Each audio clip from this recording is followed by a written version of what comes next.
Is that what? Why was it still there? I thought I got rid of that. We ain't going to Denny's. Ain't freaking 2:46 p.m. Not p.m. a.m.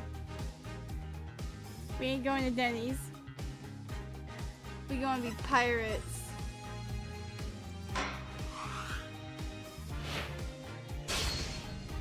Ah. I freaking love the art here. I forgot I changed it. I forgot I changed the freaking music here.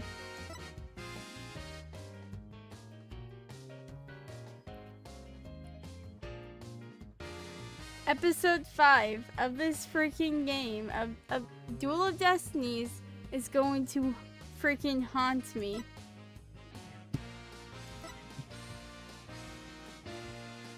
But we're gonna ignore that because we're going to do this special episode, which found out, which is in between like 2 and 3.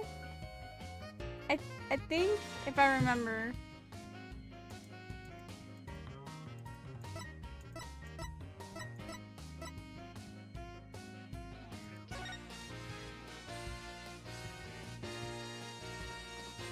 What in the world?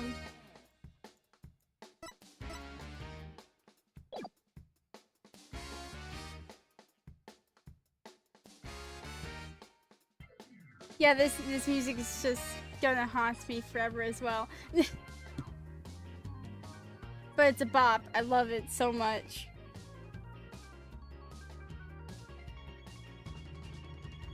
Da, da, da, da.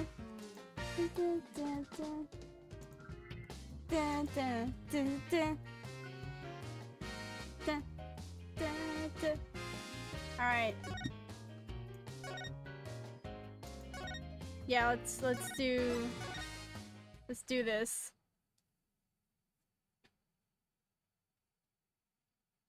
My name is Phoenix Wright. Oh! Wait. Head of the Wright Anything Agency and a lawyer. Although I was doing something else entirely for a while there. As for why I decided to formally get back into lawyering, let's just say there's unfinished business to take care of. Anyway, I thought I'd reminisce about my first case back on the job, and what a case it was. It happened only a few months after Athena joined our office.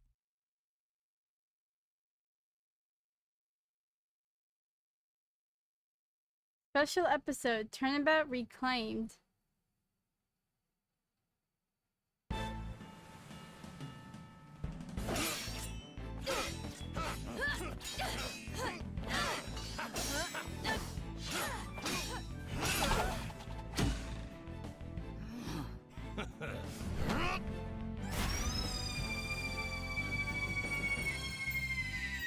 Captain Morla, ye made it just in time.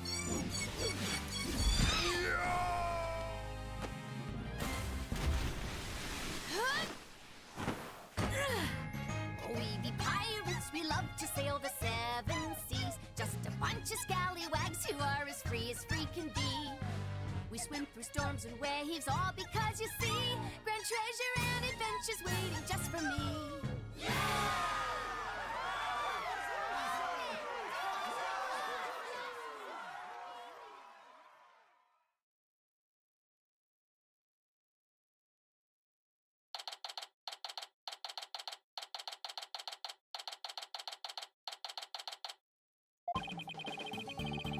Okay.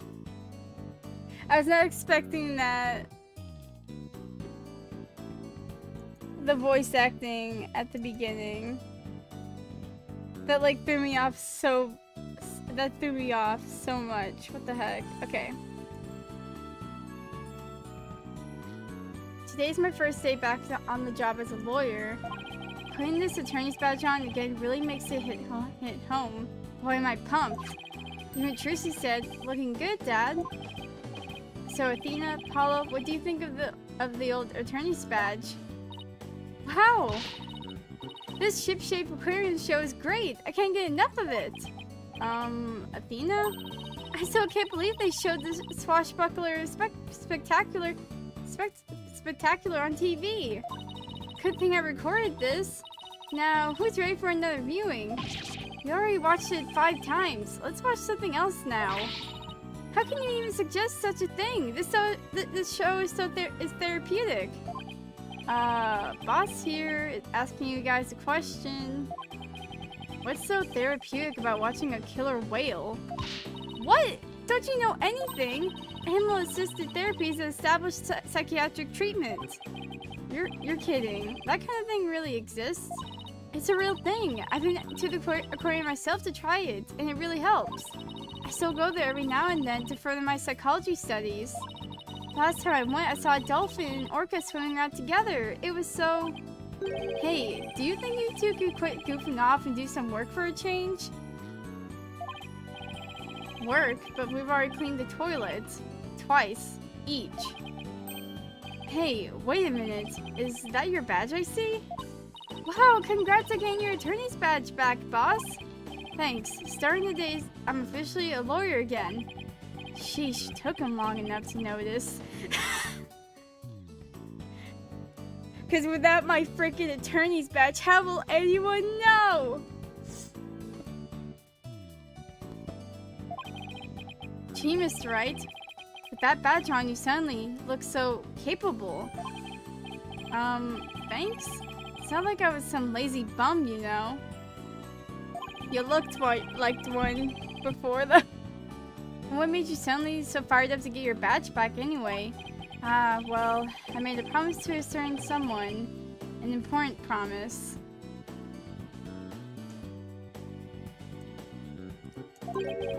What could be so important? Anyway, we have 3 lawyers now, so we better start taking on lots of work. I'm all for that. Let's get this agency hopping. Well, we have plenty of enthusiasm. All we need now are some clients. It's been 8 years since I last wore this badge. I feel like a rookie all over again. And this just in. The owner of Ship-Shape Aquarium, Captain Jack Shipley, has been murdered. The suspect in the case is reported already in custody inside the aquarium. Isn't that the aquarium we were just watching, Athena? It is! I can't believe it! A murder at the Ship-Shape Aquarium? I love that place! We need to get to the bottom of this! Really? I guess I'm in luck then. Oh! I need Phoenix Wright to save my friend. Who in the world is this? Are you a client? Wait! That costume! It looks just like... I've got it! You must work at Ship-Shape Aquarium! That's right, you minnow it. I'm Sasha Buckler. I perform like an agile catfish in our pirate show. It'll blowfish your mind. A minnow, blowfish? Those puns floundered a bit. Oh my! I figured out the client's identity. Chalk one up for an analytical psychology. My friend is under suspicion of murder, so I really need some help. That's why I've got to find this Phoenix Wright guy. Oh. What the freak?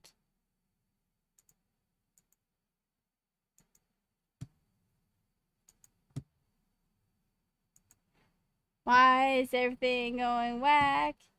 Oh, hello there. Hello there, Sebastian. I'm doing fine. How are you doing? Wait, well, I'm Phoenix Wright.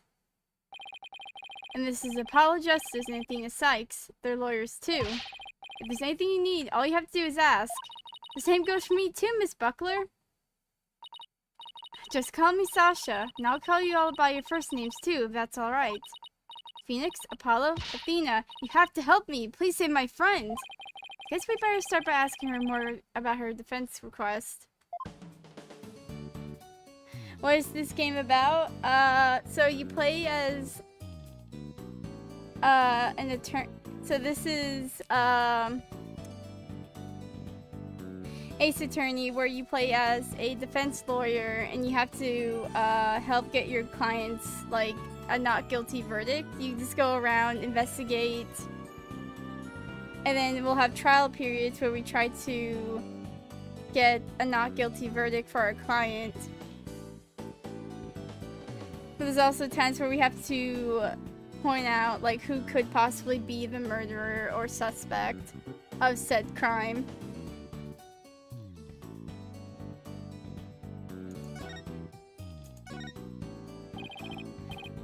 Miss Buckler, Sasha, could you tell us more about why you need our help? My friend is suspect of murdering the captain of Ship-Shape Aquarium. Captain? I thought the victim was the owner of the aquarium. Yeah, well, our aquarium has a pirate ship theme. That's why we call the owner our captain. We call the employees crew too. That's a pretty unusual aquarium you've got there.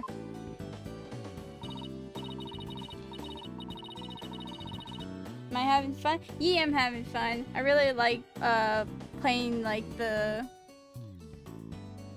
these games are really interesting and make you think about like what you got to do.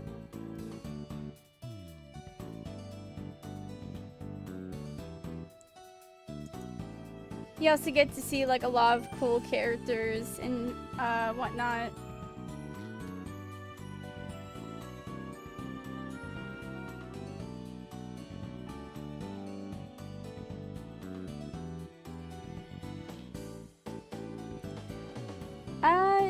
Yeah, I have. I usually like eat before I stream. Cause like, especially with like the Ace Attorney games, cause like these can take like hours for just one of the episodes to complete. What made me start streaming? Just felt like it.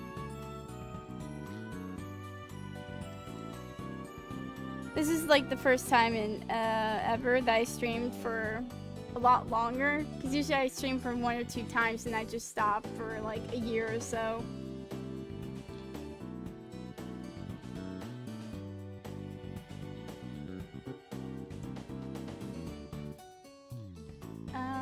Wait. Anyway, one of the crew members, my friend, is being suspected of the captain's murder. They've already decided she's guilty. I think they're going to give her the death penalty. What? What happened to due process? But my friend is as sweet and gentle as a whale shark. She wouldn't hurt a guppy. I know there's no way she'd murdered anyone, but they won't believe me. But with a name like Wright, I figured you'd be able to help me set them straight. Wait a minute. Don't tell me she picked you all because of a bad pun. Ouch. I see my reputation doesn't precede me. But seriously, my name can't be the real reason she's here.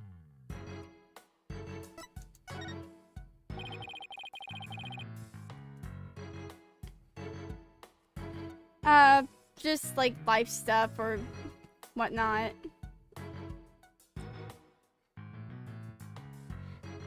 I'm just kind of just streaming just for fun. So I'm not too worried about like having like a set schedule to when I do stream and whatnot.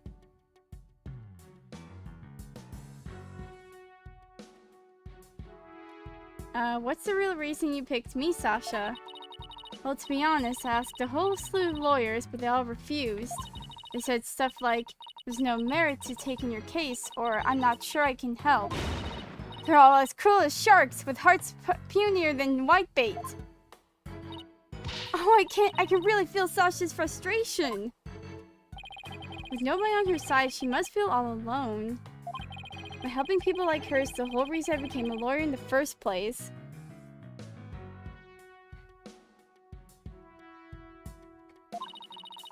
And then I heard about a lawyer named Phoenix Wright. They say he defends clients to the end, no matter how bleak the circumstances. I guess my reputation does precede me. Not sure how well deserved it is, though. I thought to myself, if anybody can save my friend, it's you, Phoenix. Quite a tall order there for a man who just got his badge back. I don't want to let Sasha down, or her friend. Let's help her, Mr. Wright. Let's save her friend. That's just what I was thinking. Sasha will accept your case. You will? Oh, thank you. You're a lifesaver, literally. Well, no time to stand around and mull it over things. I want you to meet my friend right away. Come to the ship-shaped aquarium with me. You got it. And I'll go too. Sorry, but I need you to stay here and keep an eye on the office until Trucy gets back. You never know when a new client might stop by. How come I'm the one who has to stay behind? Thanks a million, Apollo. Well, ladies, let's move to the aquarium, shall we?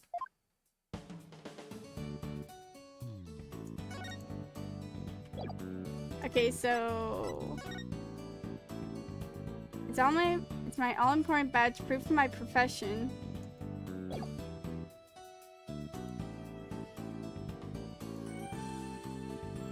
I am not one to talk about my mental health like on stream or anything, so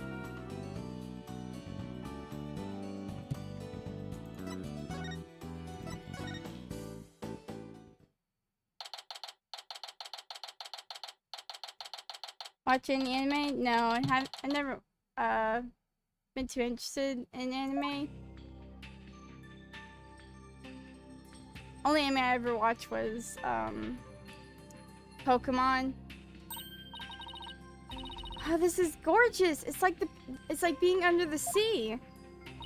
Yeah, this is the Aqua Tunnel, our pride and joy. I'm really glad you like it. I'm going to go ahead and fill the detective in on your arrival. Take a look around the tunnel, and then come meet me at the pool up ahead on the right. Hey boss, look at this cute little fish. I bet it would be delicious. What the fudge? I bet it would be delicious grilled. Why, Phoenix? Seriously? Is that really all you can think of? Well, I didn't get to eat lunch today. Oh, and here comes some grilled chicken. No, that's not a chicken. It's a penguin. Come here, little cutie. Oh my god, I love this pig. No, penguin, come back! It ignored me. Maybe it was hungry too. Oh look, it dropped something. It's an ad for the Swashbuckler Spectacular show. That penguin had a whole bunch of these stuff in its backpack. So it's passing out flyers, huh? How cute! A carrier pigeon... pigeon? What? A carrier penguin that distributes flyers. We could use one of those for our office.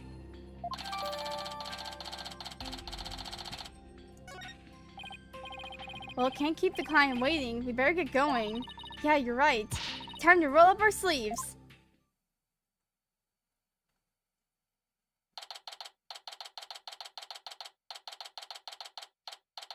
Oh, okay, I see the...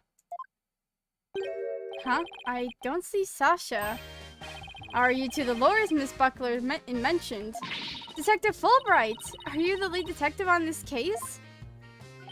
That's right. As long as evil exists in this world, there'll be no rest for me.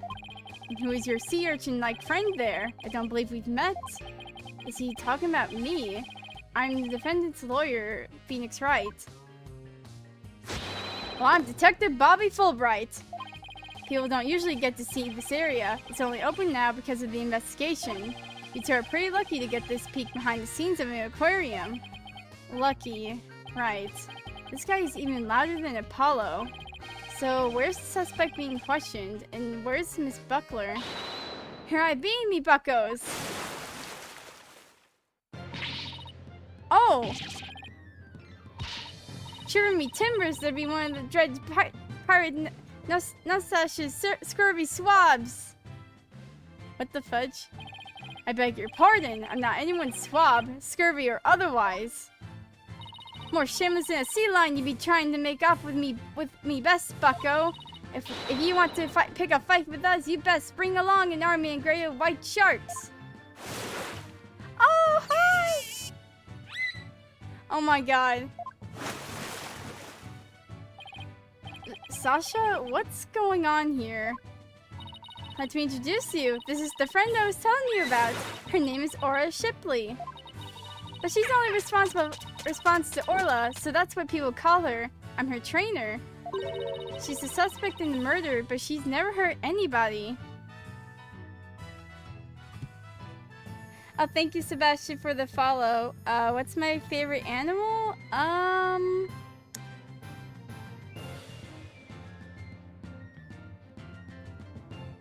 always like cheetahs. They're pretty cool.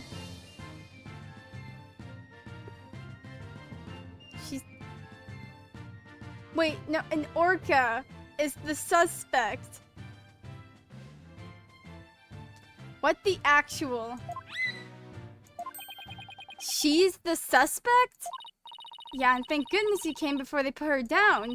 I'm really grateful for the two of you. I just know you'll save Orla. What? Don't tell me you didn't even know who your client was. An orca is the suspect? Our client is an orca? Is this for real? Ah, frick.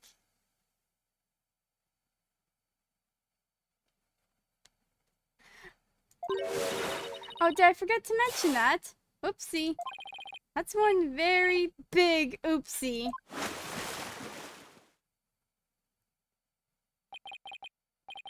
By the way, what was with the mustache earlier? Oh, this part of me costume for the swashbuckler spectacular. When I be wearing the mustache, I be one of Captain Orla's swashbucklers. A transformation as dramatic as a pufferfish, wouldn't you say? I don't think I would ever say that. It's a pirate-themed aquarium, so that's why Orla is wearing a pirate hat, right? Yep, she really loves wearing hats. She puts them on all the time. But her fake mustache keeps falling off, so that's the problem. I see. Well, why don't we start with you telling us a little more about Orla?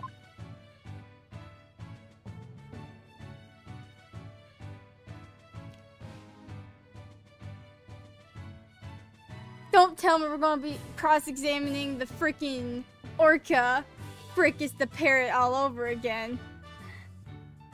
What do I like to draw? I usually draw, my OCs. You can see some of the things I draw on my socials.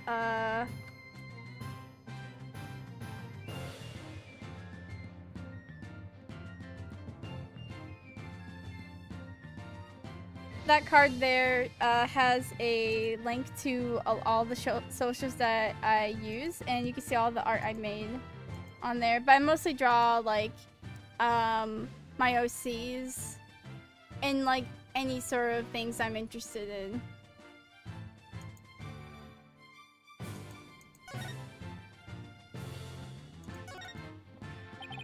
So you're really serious about me defending Orla? Of course I am. You're the only one who can do it, Phoenix. I heard you once questioned an animal during the trial. Get your client off the hook. Oh my greatness perceives me. Taking a screenshot of this.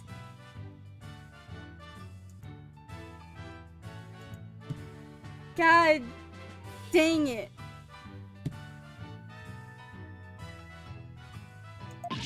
No, wait, you did that? I, might have tried something like that at one point in my career. Oh, you're gonna have to tell me about this later, or ask Apollo for all the juicy details. When I heard you didn't discriminate against animals, I knew you'd hear me out. I have to warn you though, I don't know anything about orcas. I mean, they don't eat people, do they? Yikes! I think I made her mad. I won't have you talk that way in front of Orla. Orcas have feelings too, you know. Yeah, boss, they have emotions just like we do. Sorry, is anger the only feeling I inspire in women?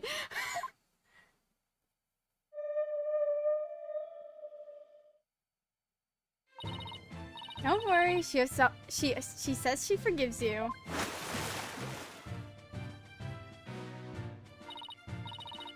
Besides, orcas are very picky eaters. Orla here only eats fish. The captain went to feed Orla this morning, and then he was found dead in this very room. Could you tell us more about this death? So the owner of the aquarium, Jack Shipley, was discovered murdered. Yeah, it was about 10:10 this morning, just after the aquarium opened. A visitor was viewing the orca pool from the visitor's corridor and screamed. The orca pool is this tank here. Yeah, that's right. This pool is built so that guests can see into from the corridor on the first floor. The security guard and I heard the scream and came running into this pool room, where we found the captain dead at the side of the pool in his swashbuckler costume. He was as big and tough as an old crocodile, the captain. I still can't believe he's dead. Mr. Shipley was very important to you, wasn't he? Sorry, I didn't mean to get all sad goldfish on you. Sad goldfish? Okay, time to snap her out of it. When it's showtime, it's time to smile. That's what the captain always says. By the way, do you know why exactly Orla is being accused of the crime?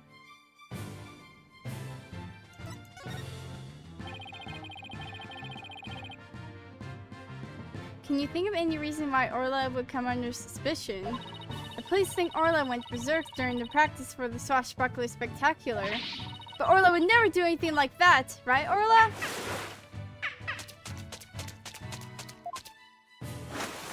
This poor orca. Oh, just look at that face. Isn't she adorable? The charges just have to be false. I hate to break it to you, but the police don't usually base their decisions on cuteness. That's right, we base them on facts. Take a look at this. A photo of the victim, huh? He's got a wound on his head. Very perceptive. The victim and the orca were the only ones here. What's more, we couldn't find a weapon of any kind around.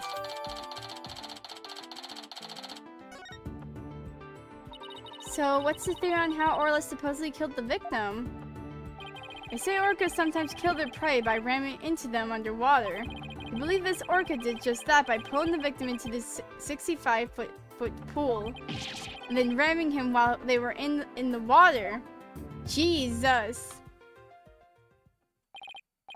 Without any suspects besides Orla, this could be one tough case.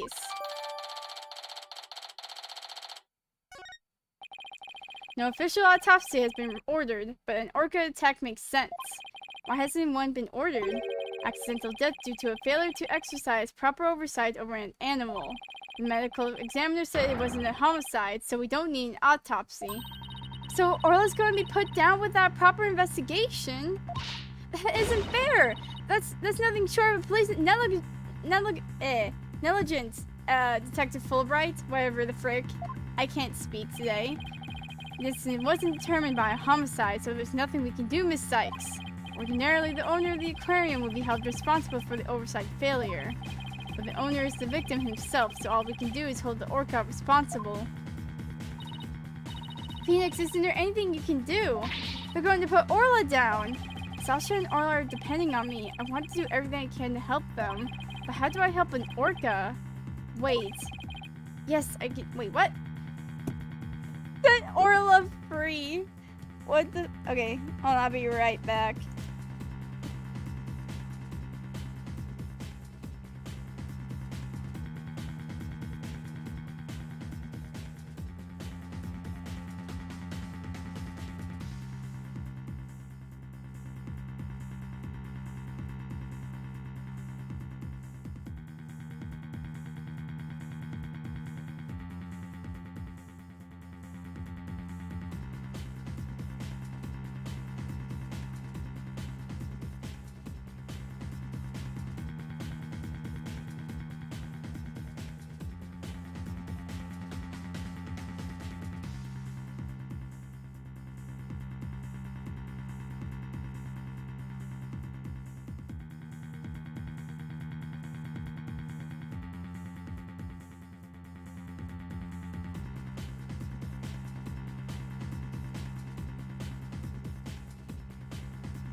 Okay, I am B.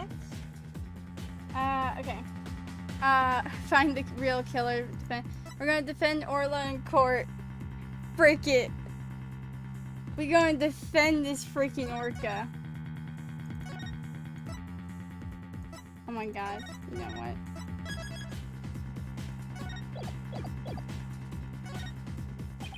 I got my badge back now, so I know exactly what I have to do. I'll defend Orla in court. Huh? Even an orca deserves a fair trial. If the one responsible for Orla is dead, then I'll take responsibility for her. Yo, what? I guess doing crazy things just once in your career wasn't enough, huh? Well, what the heck? I'll take responsibility for her too. Are you too insane? This is a case of accidental death caused by an animal. It's not a murder case. With no evidence of foul play, this case will never go to court. Then let us investigate the crime scene. If we can prove this was a murder, we might be able to take it to trial. And then Orla would certainly need the help of a few good lawyers. I guess so. Who's ever heard of a trial for a killer whale? Just because it's never been done before doesn't mean we can't do it now. But, please, Detective Fulbright, for justice's sake. The police have determined that an animal that was harmed a human should be put down. I don't know for sure whether that was a just decision. If your sense of justice compels you to take on the defense of this animal, then my sense of justice tells me to let this case be re-examined for possible merit. You mean it? Really? That's fantastic! You're not such a bad guy after all, Detective Fulbright. Just remember, this case hasn't been officially recognized as a homicide yet. I'll get in touch with the prosecutor's office, but I'm not making any promises. And you might better be off. You two are a lifeboat. I'll be right here if you need me. Thanks. I've got a feeling we really need your help with this investigation. We're still not sure if it'll go to trial, but Orla's lawyers will do everything we can to get this case into court. We need a prosecutor to make an indictment, so we have to find enough evidence to prove it's a criminal case. There just has to be something that shows the culprit was somebody other than Orla. Detective Fulbright said there were no weapons in the area other than her, so we better look for something to prove him wrong. I'd better make a note of that so I don't forget. You sure are organized, boss. Maybe I should get a notebook for my own. So I like to jot down notes on the case in the court record as I go along. We can use it as a sort of to-do list. Great idea. I'll add things too, and whenever we're stuck, we can just refer to the notes. To read my notes, I just opened the court record with E. Thanks for breaking the fourth wall, man. And I flipped them with Q or R or E. There. Note jotted. Now let's investigate this crime scene.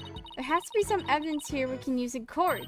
Examining the crime scene from every angle is the key here. That's right. If we change our perspective, we might come across new evidence. Let's first see what we can find using WASD. And then when we're ready, we can use B and M to change our perspective. Or if there's a particular spot that's got your attention, get right up to it and look away. Like that outline of the body in the far right there. Of course, talking to everybody involved is one of the keys to a good investigation. Exactly, and if we present items to people, we might learn even more. Right, it all boils down to thorough legwork. Well, let's get started.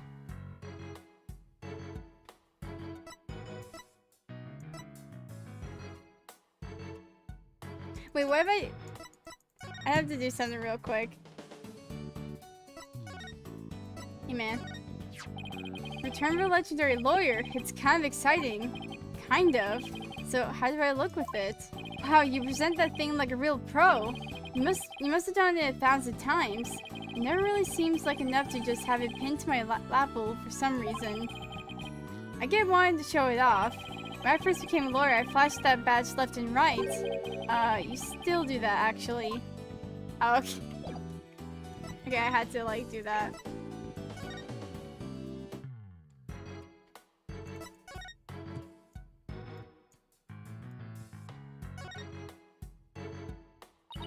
Is that show makeup above Orla's eye? That's right. It's a starfish. Kind of makes her look like a punk rockin' pirate, don't you think? A punk rock pirate killer whale. It's official. Society's on the road to ruin.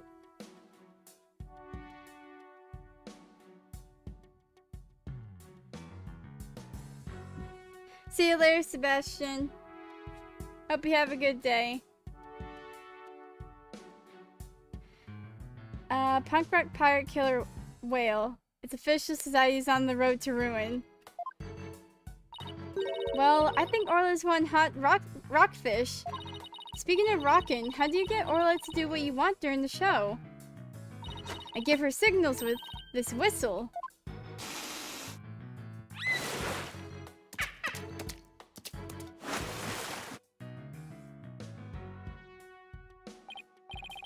Oh, but I didn't hear anything just now.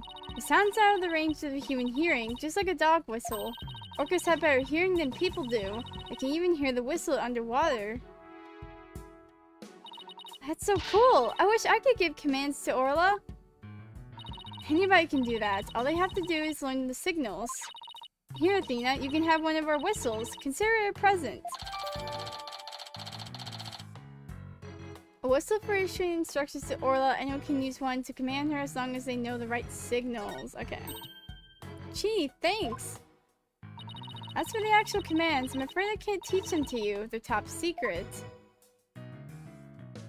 Okay.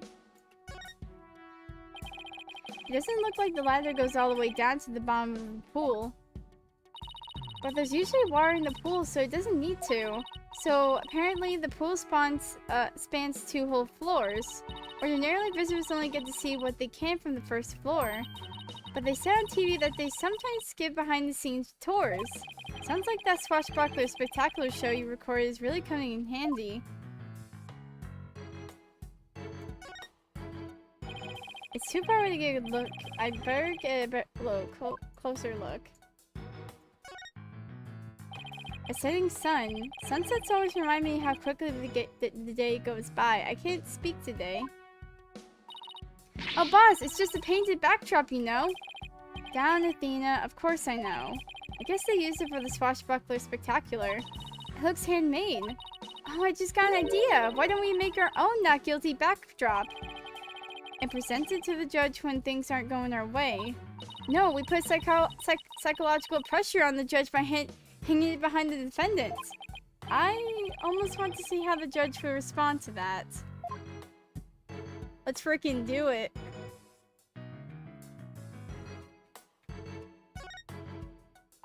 Hey, look! There's an apparatus here to hang from. I don't think it's for people to hang from. It looks more like a crane to move things with. But Sasha was hanging from it during the swashbuckler spectacular. I bet there are all kinds of ways to use it, not just to move things. Come on, boss, try thinking outside the box. Is she trying to say I have a narrow-minded view of things? When I cross-examine a pit... It's a piece of meat in a plastic coop suspended from the ceiling. Talk about clashy decor. I guess Orla really likes meat. Who knew they fed her such large chunks, though? All orcas are carnivores. You knew that, right? Of course, silly. And I love meat too. Protein is your body's basic building block, after all. But that meat is made out of rubber. I doubt Orla could really eat it, even if she wanted to. You mean to tell me she jumps all the way up there and doesn't get her reward? The poor girl, after all that effort. I don't think Orla is as dumb as you think she is.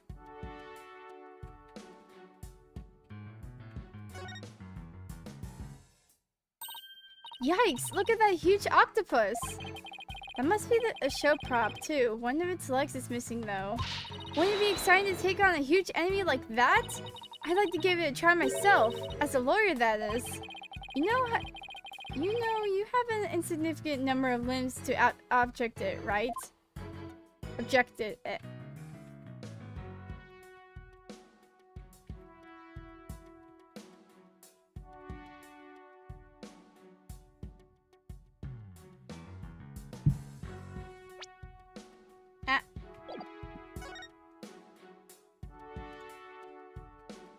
spare hats.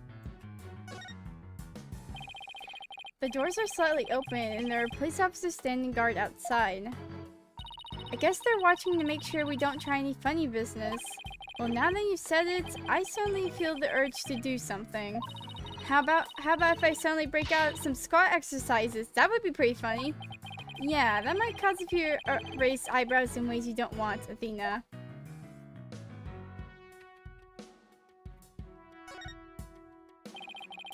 Looks like the control panel for that crane apparatus. There's sure a lot of buttons. When I see this many buttons, I start to get fidgety. I know what you mean. You start itching to push them, right? Nah, I start itching to make a psychological study of people who wants to push buttons. Need to remind you that I'm your boss, not your guinea pig. Orca fun facts, wanted posters.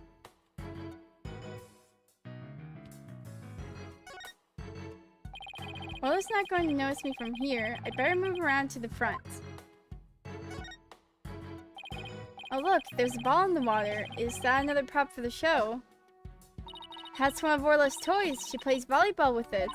It's usually in the bin. Guess I must have forgotten to put it away yesterday. Oh, I wish I could play volleyball with Orla. You have as much fight in you as a mean old lobster. I like it. There aren't many people who want to be on the receiving end of Orla's fast ball. Her fast ball?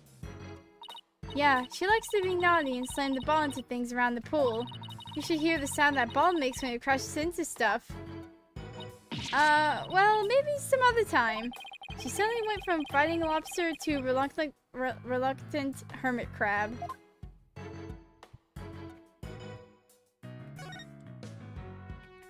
Oh. Shark cannon? Hey, there's a cannon in the shape of a shark. I'd love to try firing that thing. Boom! Are these cannonballs supposed to look like fish eggs or something? But why fish eggs? Why not baby sharks? Think about how crazy it would be to have sharks go flying through the air. Watch the thrilling life of death struggles as the little tykes fight to stay alive out of the water. I can see it now, the drama, the mayhem, the whirlwind of teeth. A tornado of sharks. Not even Hollywood could conjure up something that insane.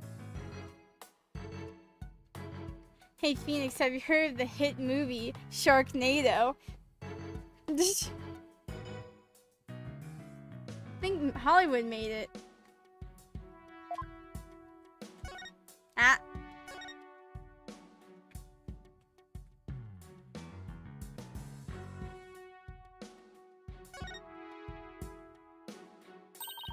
What a mess! What's all this stuff knocked over when the victim's struggling with it? Was all this stuff knocked over when the victim struggled with his killer? It's possible, but it would be hard to prove. Let's take a close look, shall we?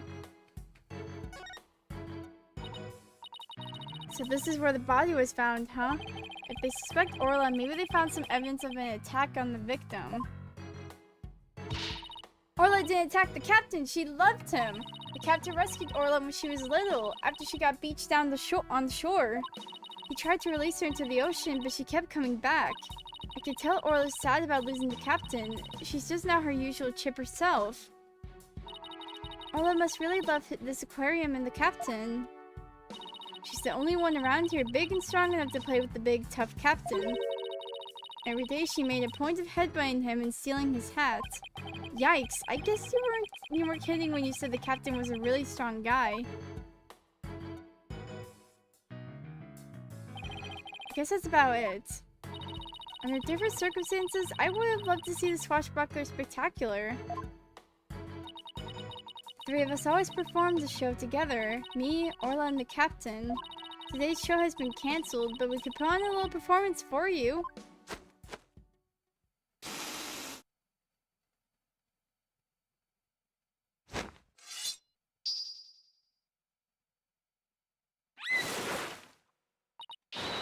We be Captain Orla Swashbucklers, me buckos. We love to sail the seven seas. We've come to rat that mangy blackguard dreads piratey Nastash. Avast there he be, Nastash himself prepared to feed the fish. Am I playing the role of Nastash? Well, Sasha has a stash and you don't, so I guess so. Hit him with your water cannon, Captain, spare no quarter.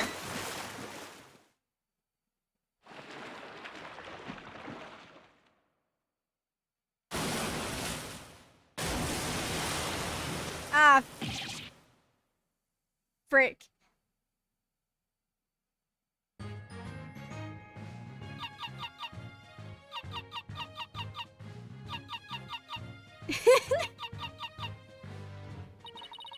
We swim through the storms and waves, all because you see, grand treasure and adventures are waiting for just me.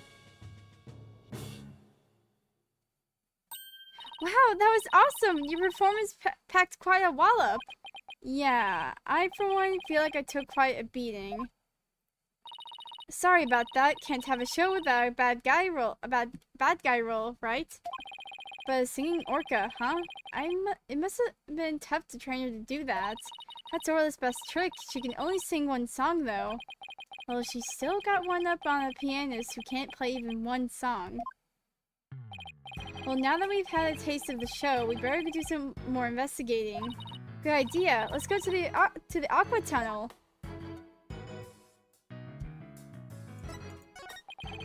Guess we already checked this out, but no harm in giving it another look.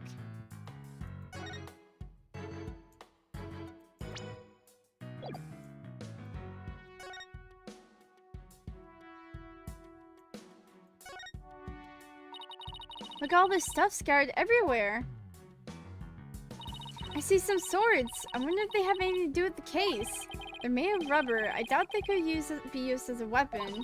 But I still bet if someone got whacked with one, it would sting quite a lot. Yeah, I guess it would. But I think I could stand the pain. Yeah, good for you. Oh look, there's a blow-up dolphin and an anchor too. Mr. Wright, are you even listening to me? Stop looking at those toys. Yikes, guess I've been caught red-faced. Anything else here? No? Okay.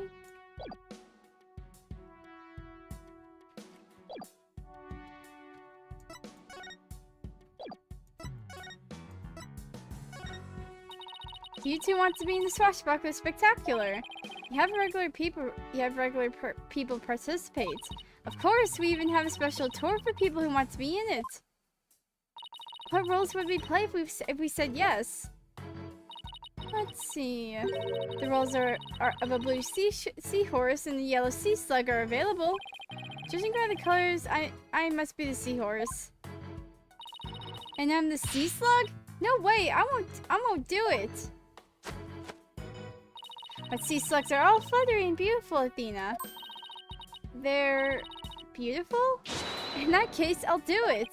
Her mind is pretty much an open book. Ha! I hope we can do a show together someday.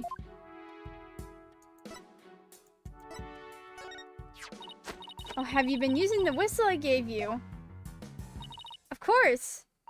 But I can't get Orla to do any tricks. I can't believe you can command that huge creature. That's pretty impressive, Sasha. Pretty cool, huh? I bet there aren't too many people who can say. They literally get to whistle while they work. That must be pretty nice for you. But Orla's the one who's impressive, really not me. It's easy to see how much you care about Orla. You two are a good team. What? But you and I are a great team, right? We can top that.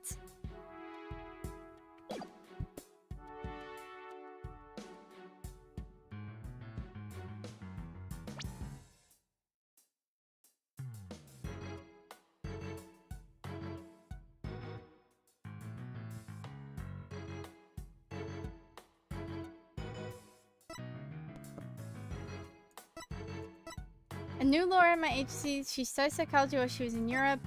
Ardent young lawyer at my agency. He's fluent. His special feature is his very loud voice. Not even talking about his bracelet. That's really freaking depressing. My daughter, who also happens to be an aspiring magician, I adopted her 8 years ago. Orca trained performer, Swashbuckler Spectacular. She appears to be best friends with Orla. She always makes a lot of noise, but he appears to be on the side of justice. Orca accused of murder, though. Orla is her real name. People like to call her Orla. She likes to wear hats. The owner of Ship-Shaped Aquarium, he was found dead in the Orca pool.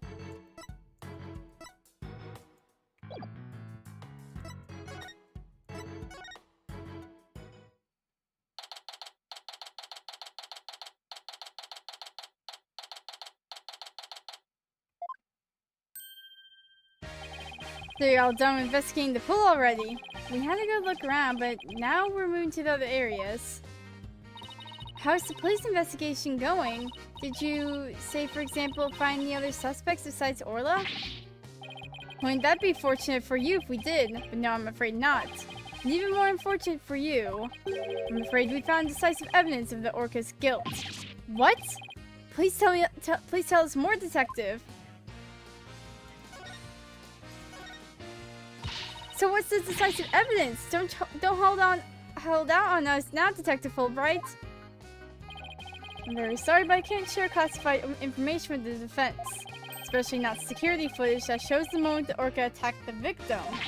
Yep, I'm to personally see it that this baby stays safe. It will never leave my side.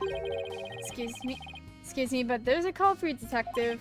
I'll be right there. Sorry, guys, you know how it is. Well, he never said that he wouldn't leave its side, I guess. Now let's sneak a peek.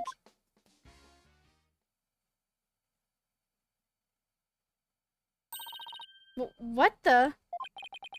Is this supposed to be the moment Orla attacked the victim? Jesus.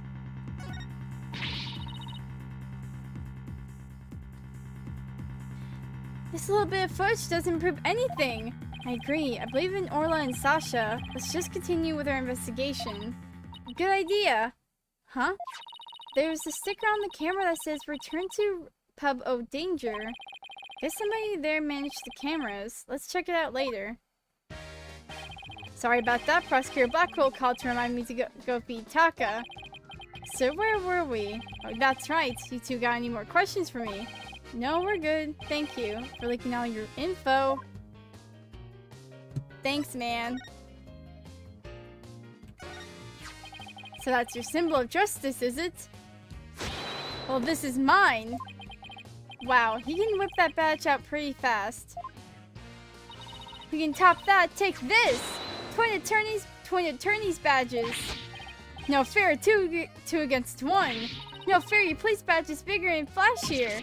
What? You dare to call me unfair? Me, the very model of justice itself. Boss, I'd say we won this round. Athena, in this battle, there are no winners. Oh, we made him sad! We made him sad.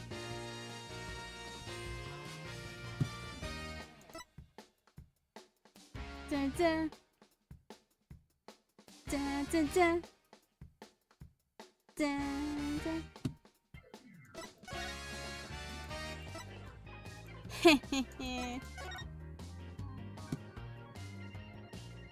Oh yeah, and there's someone there that witnessed it. Ah, frick.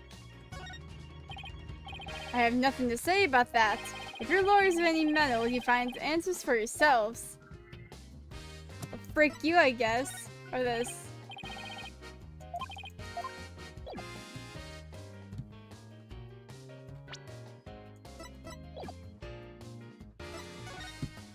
Alright, man. See you later. We go in Pub O Danger. Ah, the piranhas. This looks like one of those hands-on exhibits. It has a real air of danger, don't you think? Well, the banner does say the Pub O Danger. Let's see. According to the description, this room is a pub where pirates gather, explore and interact with sea creatures. Actually feel the electricity of electric eels and feel real piranhas. Experience the terror of the seas with these dangerous experiments. All of those sounds like less terror and more like torture to me. Ahem, I'd like to keep it down there, Blue Boy. I'm conducting an experiment. Oh. Do not disturb me unless you wish to be zapped with an electric eel. My apologies, ma'am. Wow, she seems intense. Excuse me, but who are you? Before you ask others, shouldn't you give your name first? Basic manners, young lady. Oh yes, of course. My name is... Never mind. I will simply call you Yellow Girl. It's easier that way. I am Norma de Plume. I'm very interested in Ship-Shape Aquarium, and I'm a frequent visitor here. but I don't want to be Yellow Girl. You think I want to be called Blue Boy? Let's just see what she has to say.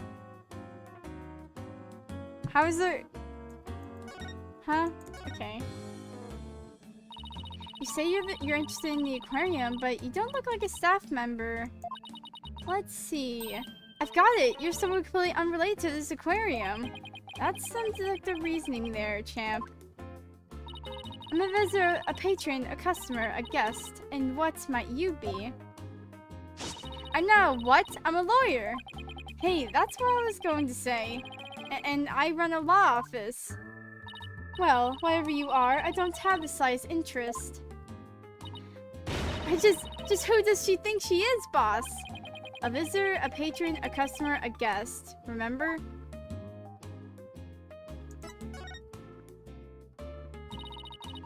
I thought they closed the aquarium and weren't letting members of the public in.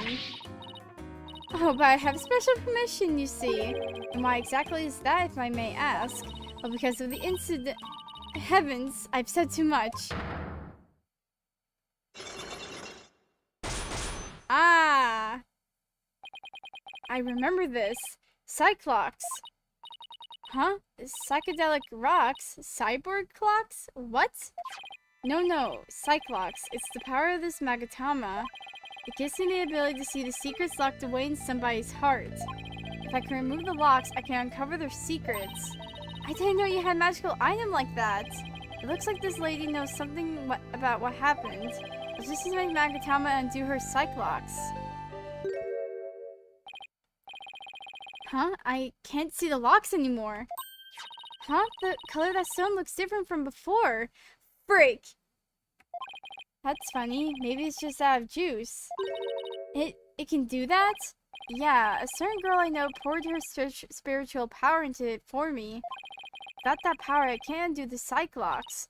No way!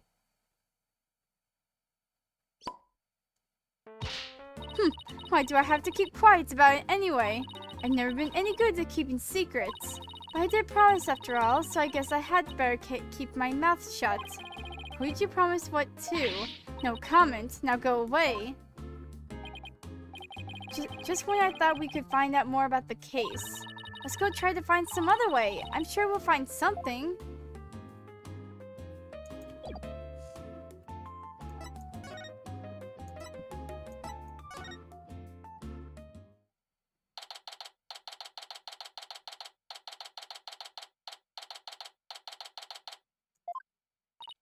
Hey, Detective Fulbright's gone. It looks like the police investigation is over too. That's too bad. I was hoping to get a little more out of him. Yo, ho! Cleaner? Nuh-uh. Feeder? That's right.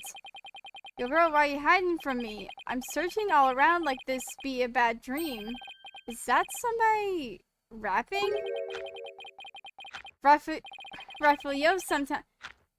Oh wait, yo, Rifle, just come back to me. We can be together and sing cree. What? What's with this guy rapping and making strange bird sounds? Yikes! Who's there? You didn't hear me rapping, did ya? Yeah, well, maybe. Look, just do me a favor and pretend you didn't hear nothing. Fine by us, and who might you be? I'm Marlon Rhymes. I'm an animal keeper here. But the aquarium is already closed today, so, at least I'm pretty sure it is. Pretty sure? You don't sound too certain. Oh, are you new here or something? Wow, yeah, that's right. Pretty good guess. So who are you guys? I'm Phoenix Wright.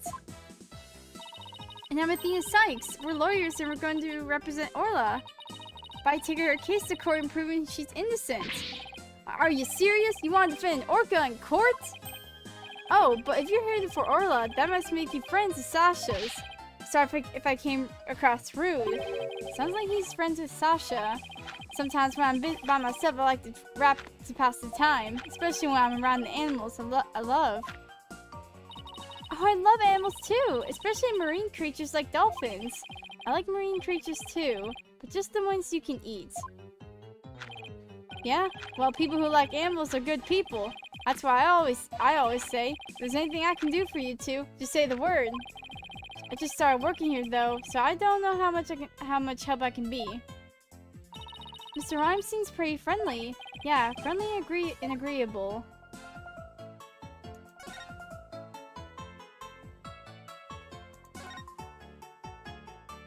So, what exactly do you do here as an animal keeper?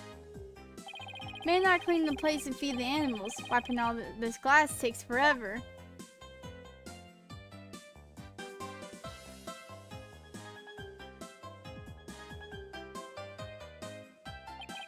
I can imagine. This tunnel alone must take most of the day. I also prep the food the animals eat. That's the hardest part of all.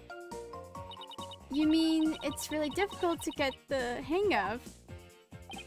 Nah, I mean, I'm a vegetarian, so cutting fish and meat stuff up creeps me out. Now, there's something I never expect to hear from a pirate.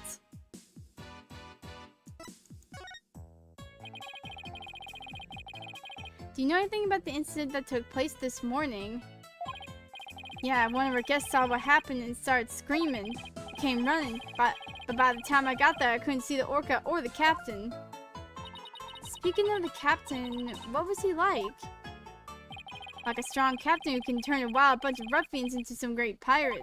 He always treated us fairly and equally, humans and fishes alike. The real deal, man. Hey, what are you crying? What are you crying for?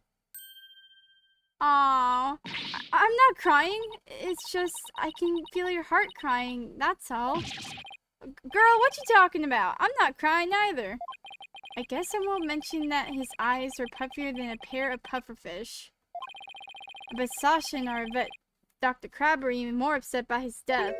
Vets? This aquarium has resident vets. Yeah. Yo, hold up. I haven't seen Dr. Crab this morning. Staff is supposed to stay put. The night shift has been put on duty since last night, but they won't let us go home. Sasha even had to get special permission to go out and look for a lawyer this morning. We haven't seen anybody who looks like a vet.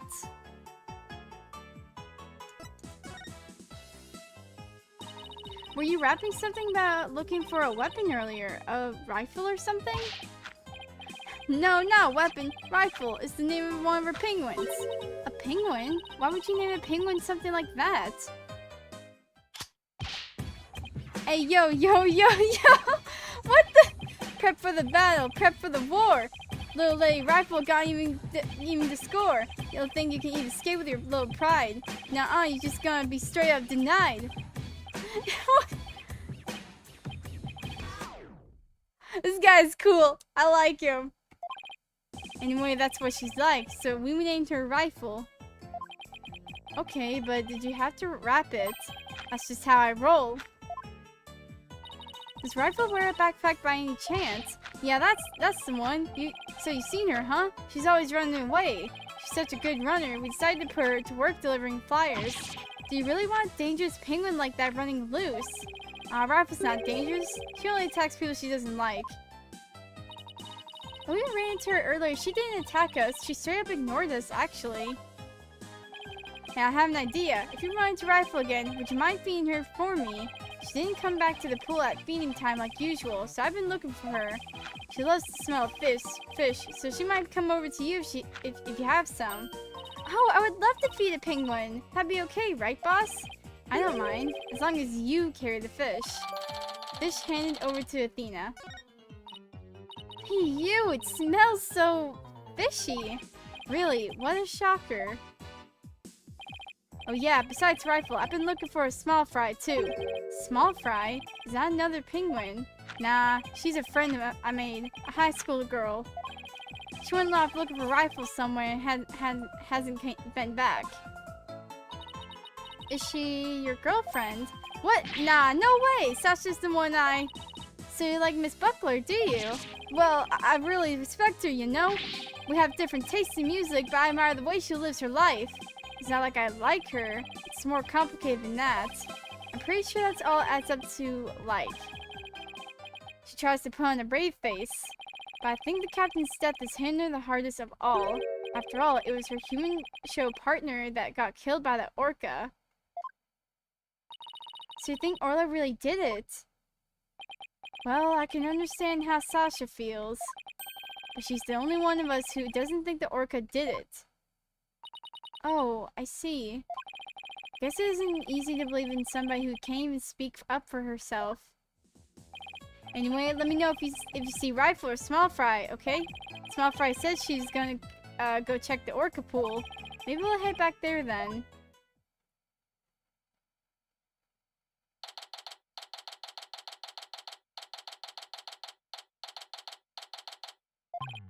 Huh? There's something on the left side of the pool that wasn't there before.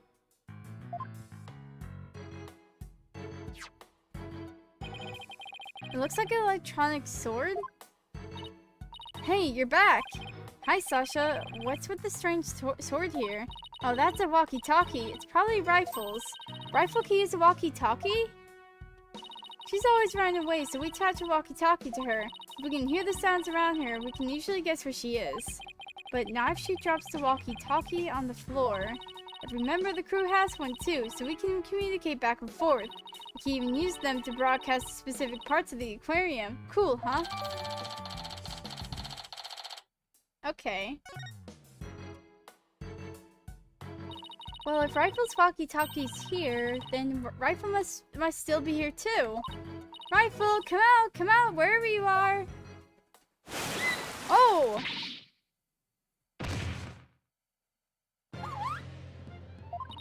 Are you okay? You have to be careful around pools or you might slip right in.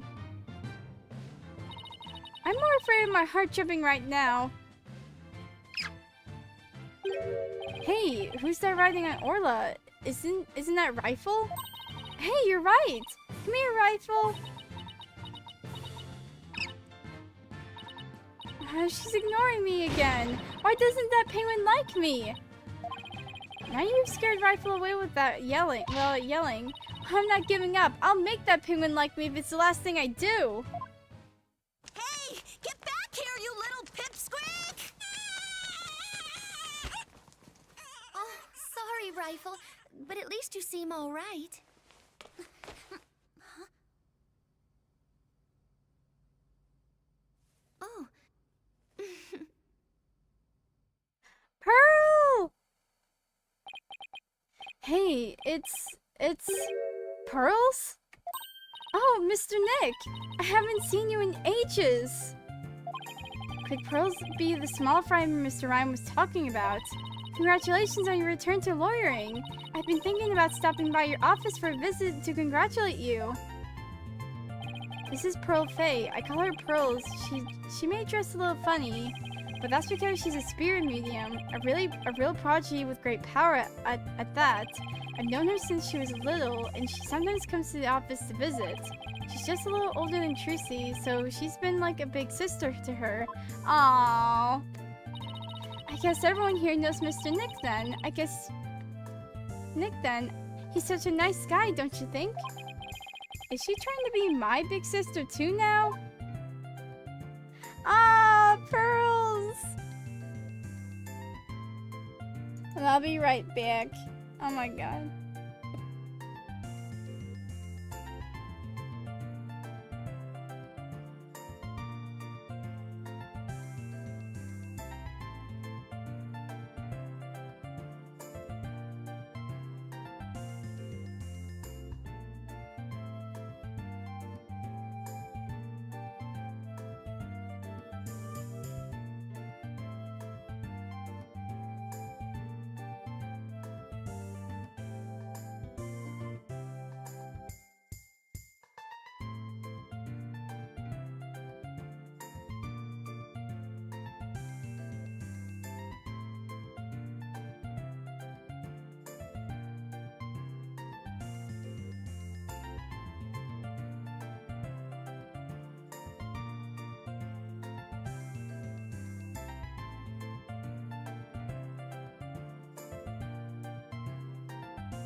Okay.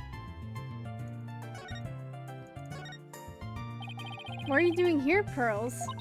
My summer camp is here on a field trip. I've never been to such a big aquarium before, so I was really looking forward to it. But then that incident happened, and the police just finished questioning me. Oh, I see. Mr. Nick? Who is that lady next to you? I'm Athena Sykes. I'm a new lawyer at the Wright Anything Agency. Oh, how do you do? My name is Pearl Faye. My cousin and my friends call me Pearly. Pearly it is then. Nice to meet you.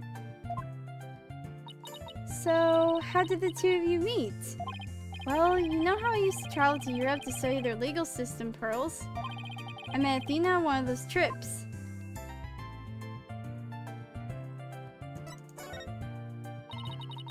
So tell me more about how the two of you met in Europe. Hey, I thought I was supposed to be asking the questions here. A long time ago, Mr. Wright helped me out out of a difficult jam. That's when I started thinking about becoming a lawyer like him. So you're like her mentor, huh, Mr. Nick? Yeah, something like that, I guess. Mr. Wright is the whole reason I'm who I am today. He was the one who told me my knowledge of psychology could help people in court. Gee, Mr. Nick, it looks like you've become a real adult since the last time I saw you. I've always been an adult the entire time I've known you, Pearls. Would you look at that? Rifle loves you! She sure does seem to be attracted to Pearls. I'm so glad she likes me. Penguins are so adorable, aren't they?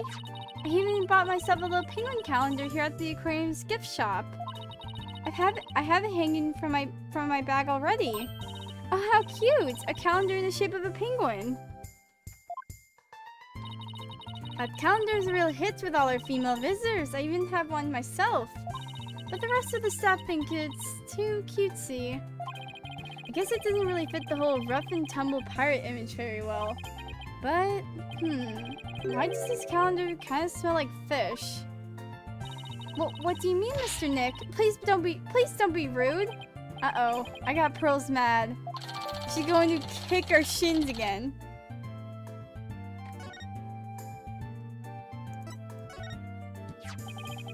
So, you were looking for a rifle too?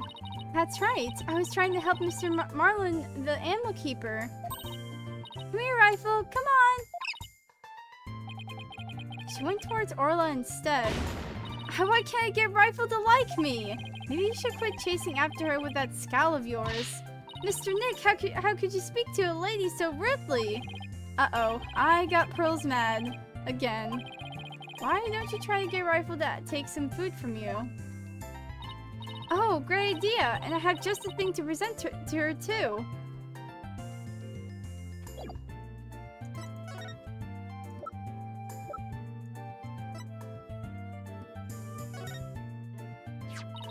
Rifle, I have a present for you. It's chock filled with love. Here you go. Oh. Hey, Orla ate my love-filled fish. At least it looks like she enjoyed it though.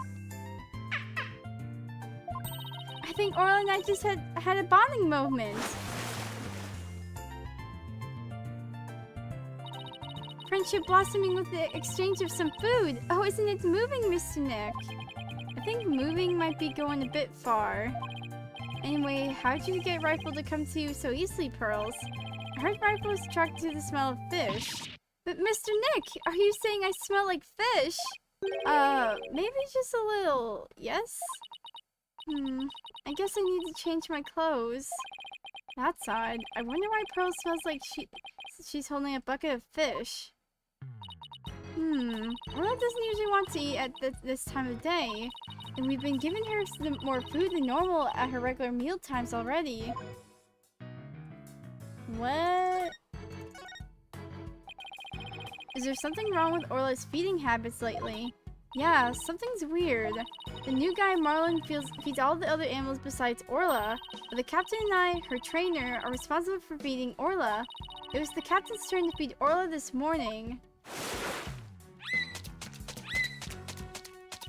But Orla keeps coming to me and signaling she's still hungry. She wants my fish, chock filled with love. How long are you going to keep saying that? She sure is excited to make a new friend. I don't think the captain would have forgotten to feed Orla. Rifle and that big creature there certainly seem to love each other. This is Orla the orca. Rifle and Orla are best friends. They belong together like a clownfish and a sea anemone. Care to phrase that in a way us non-biology majors can understand? Oh, so this orca is the suspect. I read in a book once that orcas eat penguins. Don't you worry about that. Orla here is really gentle. She never eats anything but fish. What the?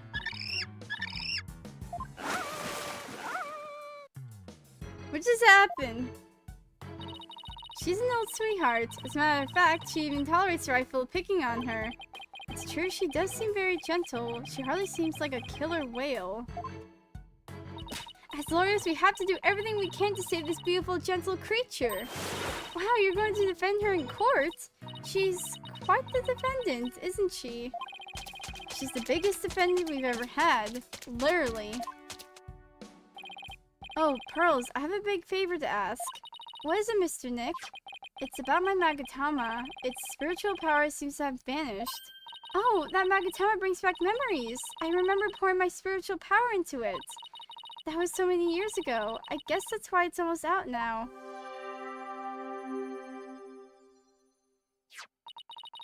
There you go, Mr. Nick. It should be fine now. Thank you, Pearls. Now I can break Cyclocks again. I'm glad I could help.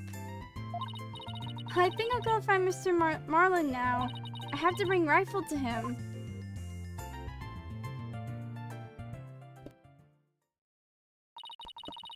Pearlie sure seems right at home at this aquarium. You're right, but didn't she say this was her first time here? Apparently, that girl was in the staff corridor earlier this morning. That's why the detective was questioning her. What was Pearls doing in the staff corridor? I don't know. I thought she was Marlin's friend or something. The staff corridor, huh? Something about that doesn't sit well with me.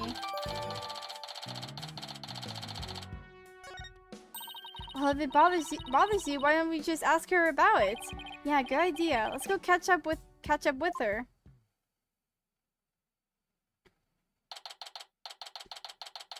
Oh, I just realized this is in July. Ah, frick, wait. If I'd known. Looks like Mr. Rhyme and Pearls are talking. Look at them go. Hey, yo. Face Small Fry was so clutch with an assist. Rhymes and Rifle reunion with tail ending in bliss. Now Animal Keeper Rhymes ain't gonna get cut. Mad Proud Small Fry, this case is now shut. I like this guy. It was my pleasure. See you again sometime, Rifle. Aww. Okay, let's go, Rifle. See ya, Small Fry. Oh, Mr. Nick, I didn't see you there.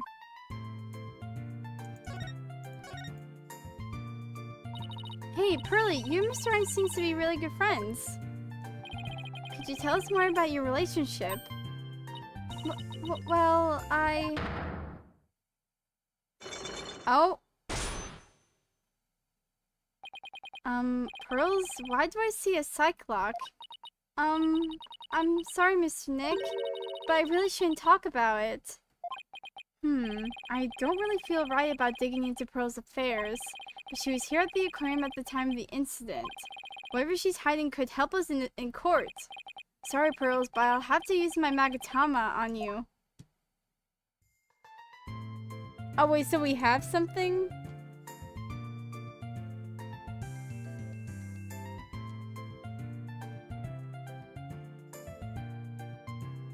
Take that!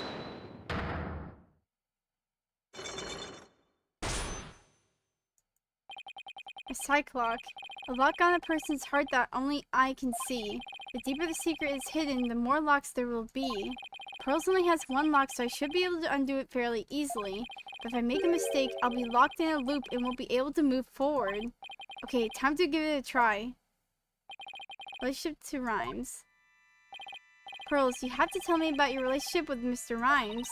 Relationship? There is no relationship between Mr. Marlin and me. We're just a visitor to the aquarium and an animal keeper at the aquarium. That's all. But there are areas where ordinary visitors to the aquarium don't get to. You were here before the incident occurred, weren't you? Take that! Yes, that's right. But how did you know? Someone told me you were there. I got confused and went the wrong way. I didn't know it was a corridor just for the staff. But that's all it was, Mr. Nick. It didn't have anything to do with Mr. Marlin. Sounds reasonable. I guess I better move on to my next topic. Actually, there's something else I've been wondering about, Pearls. Why do you smell like fish? Fish? What makes you think I smell like fish? Well, there's a certain someone who convinced me it wasn't my imagination. Wait, what?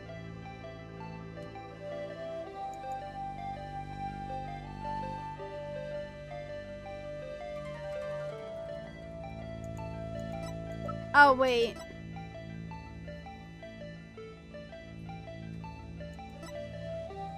Take that! Rifle? She's apparently very attracted to the smell of fish. Rifle didn't want anything to do with Athena, even though she had a bunch of fish. So why then was Rifle so attracted to you, Pearls? I don't know. Looks like she's still not ready to talk about it. You had an object with you that smelled fishy too. In fact, I think this was something to do with your secret. Take that! The calendar. The fishy smelling calendar was something to do with your secret, doesn't it, Pearls? I can't lie to you, Mr. Nick. I'll tell you about me and Mr. Marlin and about the calendar.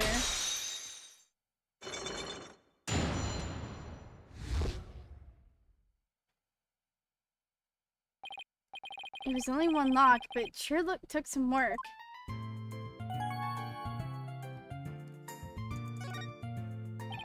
Please tell me about your relationship with Mr. Rhymes. I became distracted by the gift shop almost as soon as we got to the aquarium. Before I knew it, everyone else had moved on and I got lost. I was so embarrassed to be lost at my age. Oh, Pearls, I know big crowded places are hard for you. I sort of panicked and went down the wrong corridor. I ended up in the food prep room. That's where I met Mr. Marlin. I really startled him when I called out to him. He jumped so much, he startled me too, and I lost my balance and fell down. Oh, Mr. Nick, I spilled so many fish all over the floor. I guess that explains why you smell fishy, pardon the pun. Yes, and my calendar fell out of my bag and got buried in all the fish too. But it doesn't explain why Pearls wanted to keep it a secret. Why'd you want to hide your meeting with Mr. Rhymes? Well, I didn't want him to get in trouble over feeds and sanitation regulations because of me. And Mr. Marlin said he didn't want anyone to know he was in the food prep room. Huh? Why not? What was he doing there? Before I spoke to him, he was staring at a calendar. But because of me, he dropped his calendar too. I had to search for it among the fish. Wait a minute, this calendar of yours, it already has writing on it. It does? But I didn't write anything in it yet. Something ran on here under today's date. Meet the captain at the Orca pool at 7 a.m. Maybe my calendar, Mr. Orleans, got mixed up. Pearls, about what time did you run into Mr. Rhymes? I think it was about 10:15 when we had the info desk announce that I was lost. So I must have first gotten to the prep room at around 10:10. I see. So, do you mind if I hang out onto this calendar for a while? It might be a clue to the victim's movements before he was killed. Alright, but be sure to give it back to Mr. Marlin later, okay?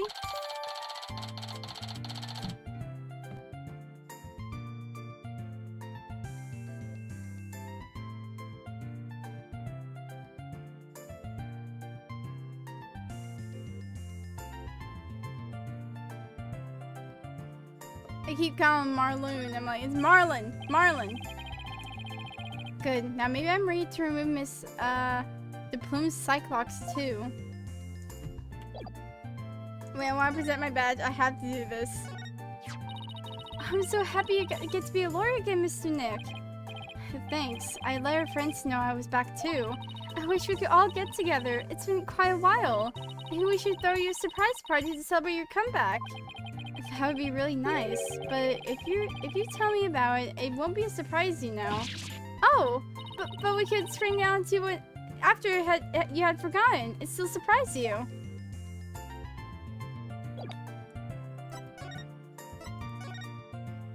So you say we have the info we need to get this.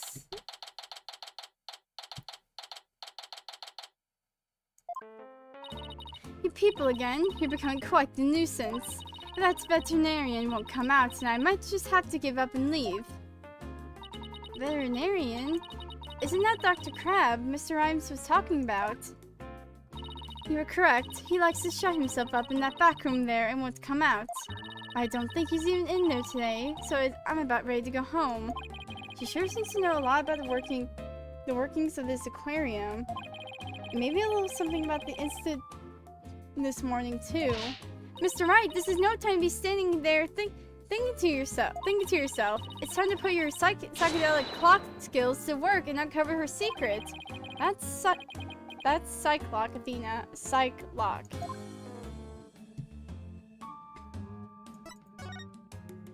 I don't even have my rock. Take that!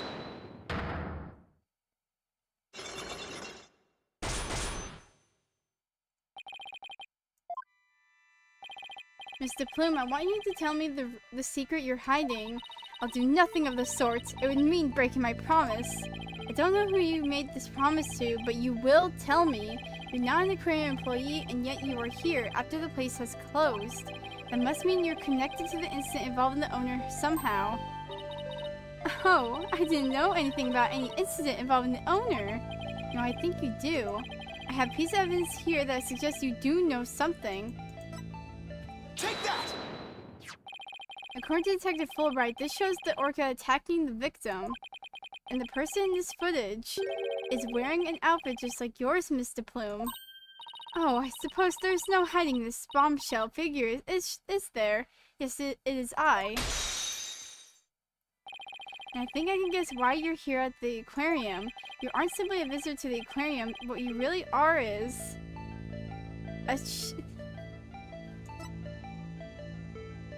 a witness to the murder. You're a visitor who also happened to witness the death of owner Jack Shipley. That has Oh, I want to say it's, but I promised the police. It's not good for you to keep things inside, you know. I'm sure you'll feel much better once you get it all out. I give up. I'll tell you everything! Wow, that was easy. Man, she really broke. If she wanted to tell me this badly, why couldn't she have just done so from the start? I think anyone would agree that I held it in for as long as I could. I couldn't be expected to withstand this commoner's badgering any longer. But please calm yourself, Mr. Plume. And that's top-class badgering to you. You're correct. I witnessed the killer whale's crime with my own eyes. You got a problem with that, Blue Boy? Boss, Mr. Plume's anger is so powerful. Even I feel like I'm about to explode. You have to do something quick. Please don't explode on me.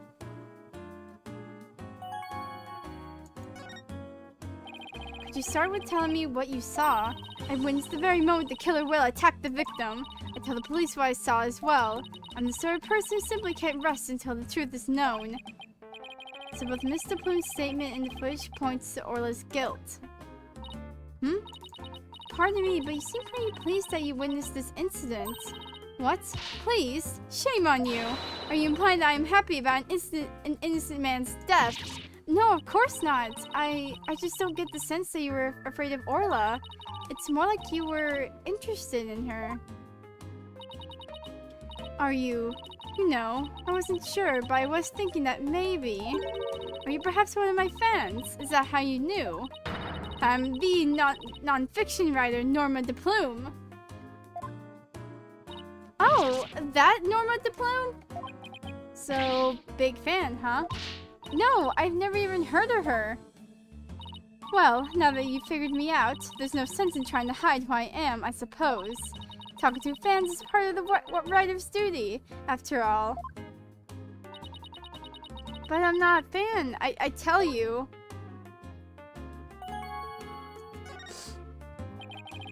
So what exactly have you written, Mr. Plume?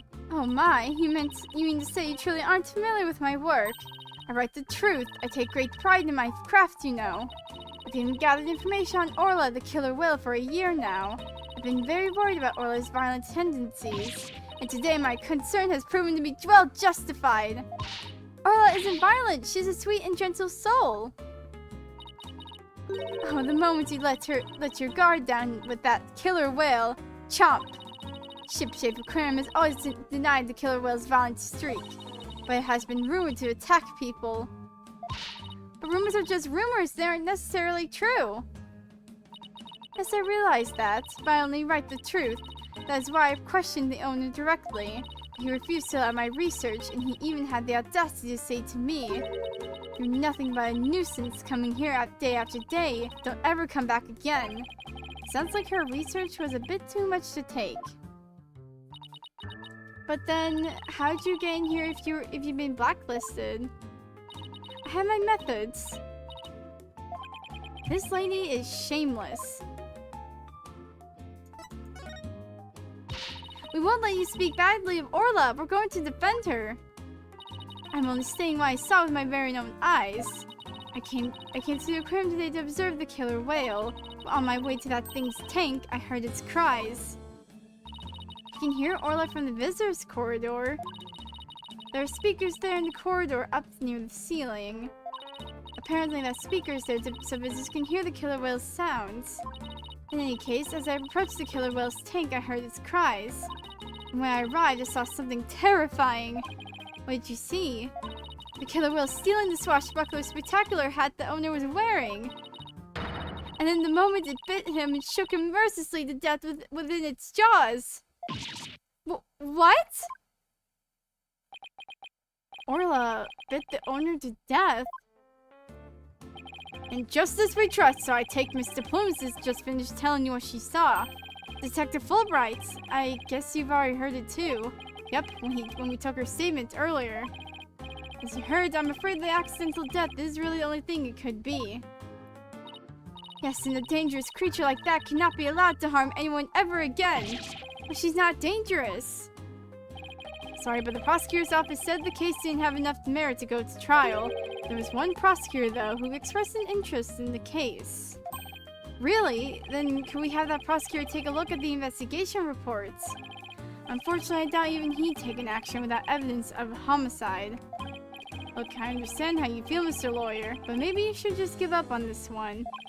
Not a chance. We'll just re-examine the crime scene and strengthen our case. Well, if that's your version of justice, I won't stop you. We won't rest until we find proof it wasn't accidental death, Detective, you'll see. Let's go, Mr. Wright. Time to check out that crime scene one more time. Oh, hold on. I'll be right back.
Okay.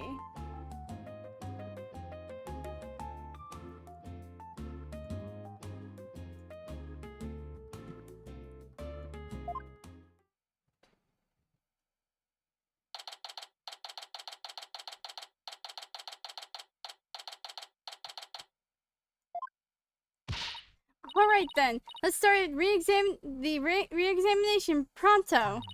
I'm going to go check out that mess in the back one more time. Athena, wait! No running! Oh! Are you okay? It didn't look like she tripped, but...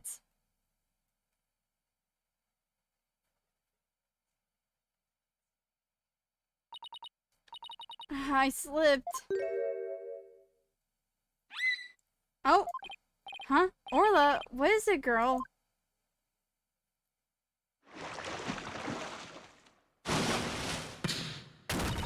Oh!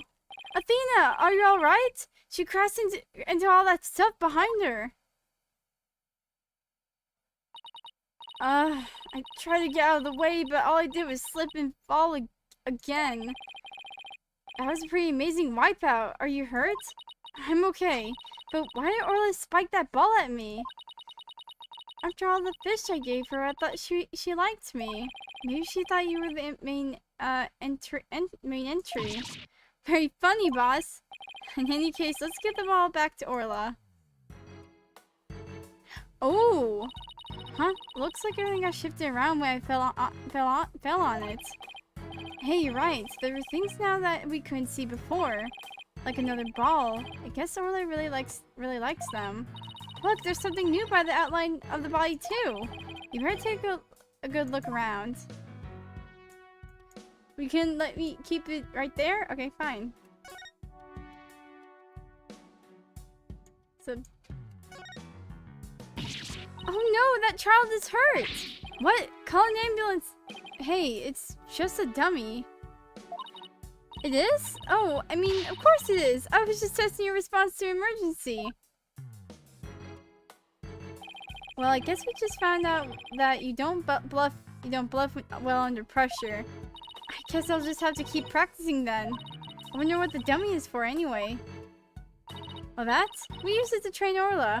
It's smaller than a human, but it does the job. Some of our tricks can be pretty dangerous, so Orla practices them on that dummy first. Forget the tricks, those bite marks looks pretty dangerous.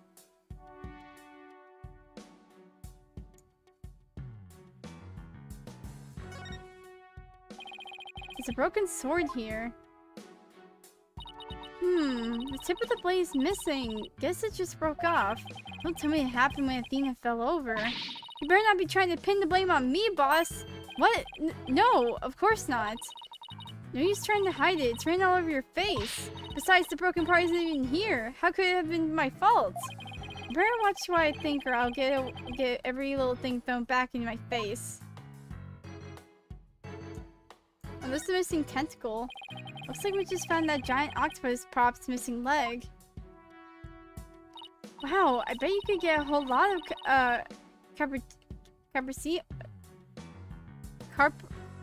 Carpaccio from a giant leg like that. Oh, let's go to the ocean and try to catch a giant octopus of our own. Yeah, but even if we did catch one, how are you planning to slice it up? Can't problem. That's what man invented chainsaws for.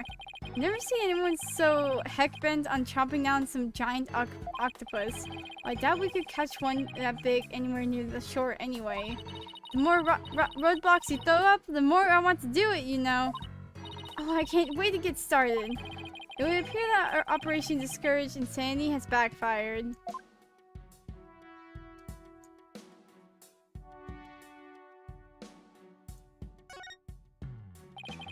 What's this? A coin? Mr. Wright! There's blood on it! You're right, but it's dried. Do you think it could be the victims? And what was it doing all the way over here in the first place? I'm not sure, but now that we've found blood outside of the pool, it just might help us prove that there's more to this case than just accidental death. Hey, you're right! Orla certainly can't leave the pool after all.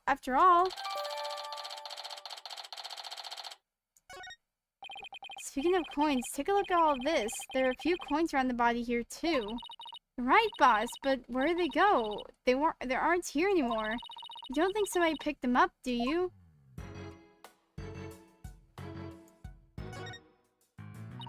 Hey, look at this mark on the floor. What do you suppose it is? That's where we stand when we want to play volleyball with Orla. Volleyball, huh?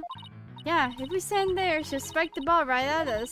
So when Orla spiked the ball at me earlier, that was one of her tricks. It doesn't mean she hates me? Nah, she wanted to play with you. She loves volleyball. She used to play with the captain all the time. Oh, Sasha looks so sad.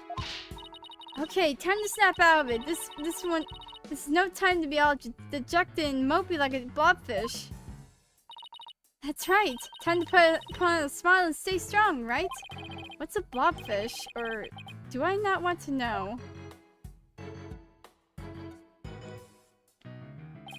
Hey, Sasha, would you happen to know anything about this coin? Oh, I guess I missed one. I just finished cleaning up the rest of them. You picked all of the coins already. That's right. After the police finished their investigation, they gave me the go-ahead. I haven't found them all yet, though. I'm still missing a few. Well, if they aren't beside the pool, maybe they're in the pool. Let's go to that ladder over there and take a peek at the bottom of the pool, boss.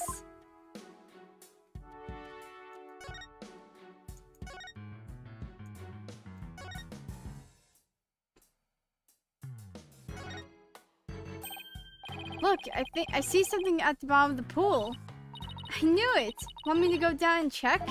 You can't jump and dress like that. You'll drown under the weight of your clothes. No, I won't. I'm a pretty good swimmer, you know. Be that as it may, that pool's really deep. I doubt you can hold your breath that long. But maybe Sasha can.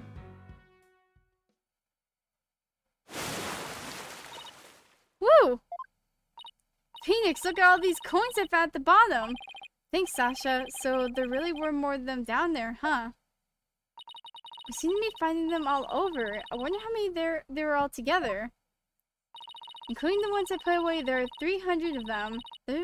They're for the show. Sounds like they'd be heavy. About 7 pounds, I'd say. A little lighter than a stringfish. I'd better go put these coins away where they belong. So, 7 pounds of coins scattered around the scene, one of them with blood on it. They had to be related to the case. I wonder how the blood got into that one coin. Wait a minute. Could it be... Remember how Detective Fulbright said that they couldn't find a murder weapon? Well, what if these coins were the weapon? Huh? How could a little coin kill a grown man? Well, one coin by itself isn't much of a threat, but 300 coins together could definitely be used as a weapon. All you have to do is... freeze them, put them in a bag, and throw them.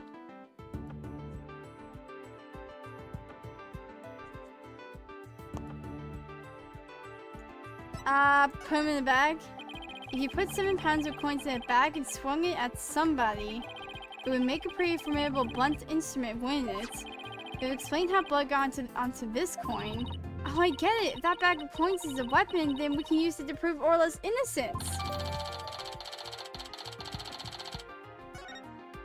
I don't see anything resembling a coin bag around here. Maybe the killer took it with them. Yeah, it would certainly make it look like Orla did if they did. You know what I think, Mr. Wright? The bloody coin alone should be enough to prove this might have been a murder. I agree. It shows the possibility of a human killer rather than Orla. Yes, this is just what we needed. Let's go show this coin to Detective Fulbright and Mr. Plume right away. Good idea. Let's hope they're still at the pub of danger.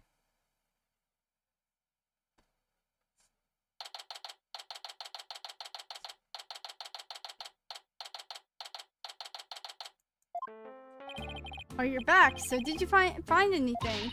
Of course he didn't. Remember, even if you don't succeed, it's the effort you made that's important. Is he trying to console me? Let's show them the evidence we found, the one that points to the human culprit. Right, because we won't let Orla be put down.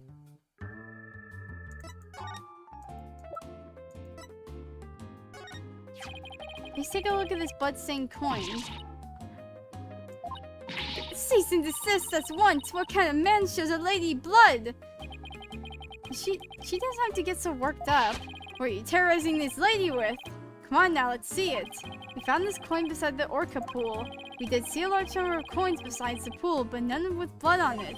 We just learned that there's 300 of these, weighing about 700 pounds. Not 700 pounds, 7 pounds in total. Now, what do you suppose would happen if a person was assaulted with that many coins? What? So you're saying the coins might have been used like some kind of blunt weapon? If the blood belongs to the victim, then yes, it's entirely possible. But I wouldn't call it decisive proof that the real culprit was human. You wouldn't? Why not? Because there had to be something to put the coins in to make them into a weapon. Without that something, it's just not going to be enough to pass muster. I will say that your theory does seem to warrant further investigation. I'll call the prosecutor's office and ask to reinvestigate from a possible criminal angle. You will? Thank you very much.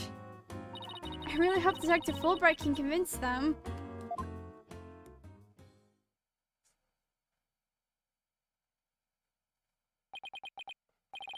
You won't believe the answer I got. When I explained your passion for this case to the police investigation, they said that the prosecutor I mentioned earlier would be willing to take this to court. Really? So does that mean a new suspect has emerged? No, I'm afraid not, to be frank. Prosecutor Blackwell said he just wants to prove that Orca's guilt in court. Wait, what?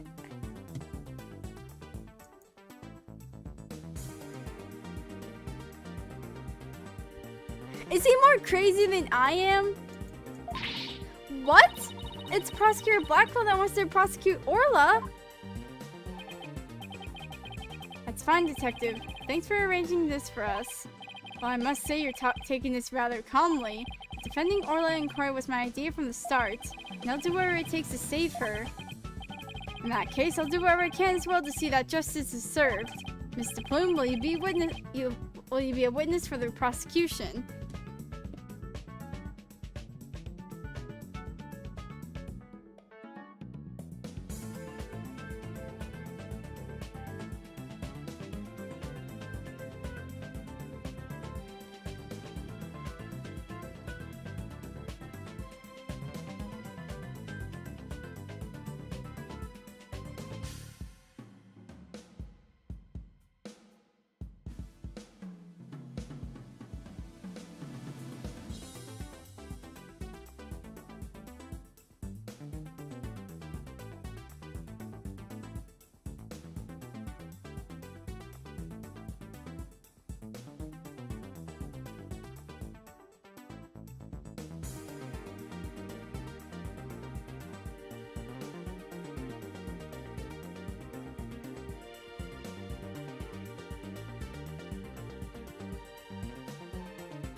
I'm so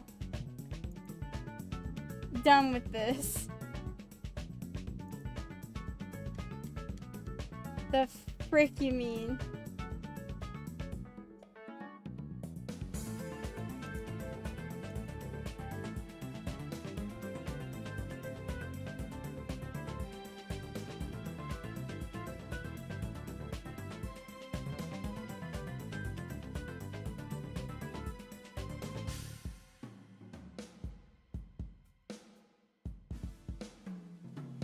Okay. Mr. Plume, will he be a witness for the prosecution? A trial for a killer whale? I've never heard of such recklessness before in my life. I will reveal the truth about this killer whale and then write all about it.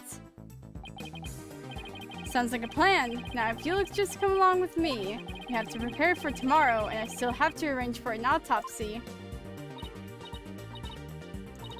I look forward to tomorrow. Until then, blue lawyer and yellow fan.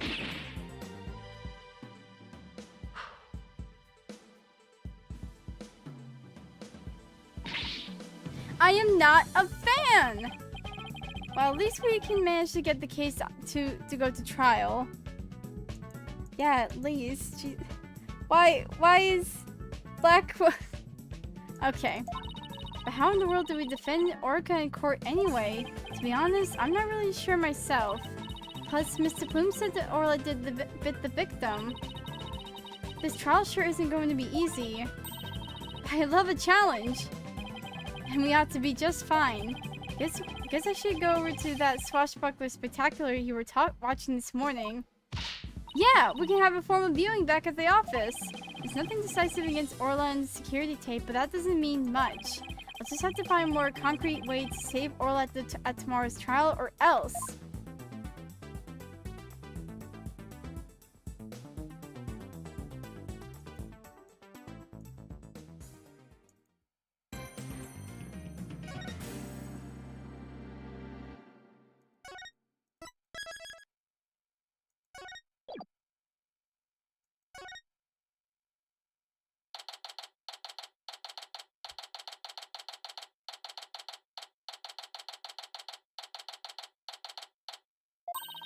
Good morning, Mr. Wright. Good morning. Chippier as ever this morning, I see. I'm just thankful we can actually get to have a trial for Orla. As a matter of fact, I just ran a few laps around the courthouse to get extra pumped. I just splashed my face with some water to get the sleep out of my eyes. Oh, I also queued the swashbuckler video so we can watch it anytime.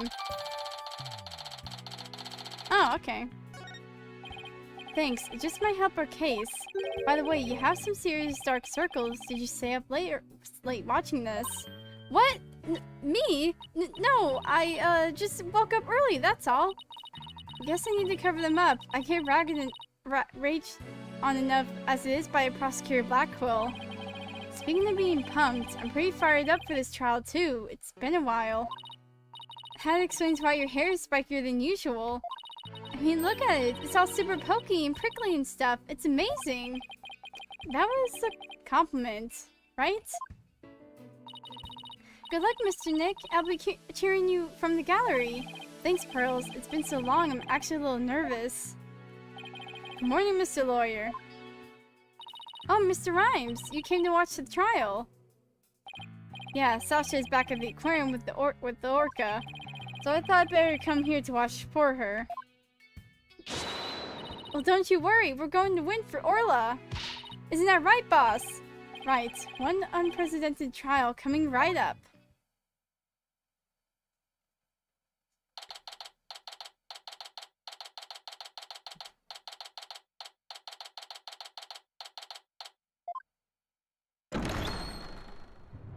Day 1, court is now in session. All rise. Court is now in session for the trial of Ora Shipley. The defense is ready, Your Honor. Must we waste our words on this? Prosecutor Simon Blackquill, known as the Twisted Samurai, he's a prosecutor who's also a convicted felon. They say he never conducts a trial without his loyal hawk Taka by his side. Mr. Wright, it's been quite a while since I've seen you like that. The lawyer image suits you. You look younger somehow. Thank you, Your Honor, and you look as young as ever yourself. Well, I have to keep up with you folks after all. By the way, has the defendant arrived in court yet? Surely you jest, Your Baldness. Did you not receive the memo? The defendant, Ora Shipley, is an orca at Ship-Shape Aquarium. An orca?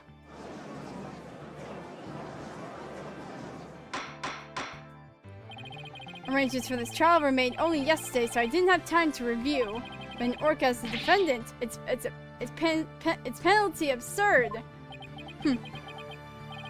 Direct your comments to the defense. He's the absurd fellow who insists on defending the orca in court in the first place. Yeah, and you're the prosecutor that's just like, you know what? I want to get this freaking orca guilty.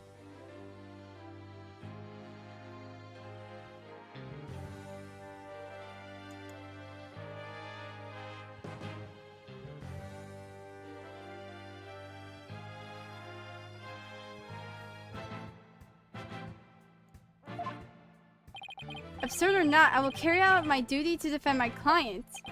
Your duty to defend your crying ant? Don't you mean your crying orca, Mr. Wright? If we are to proceed, we must treat the orca as we would any other defendant. Every soul, be it of a man or beast, is equal value. The question is whether that soul is painted in black or white. Take Taka, for example. He is a human in spirit as you or I. The real question is, am I in for more pain, as always? Orca or not, I suppose the defendant is still a defendant, and I vow to render my verdict fairly and impartially.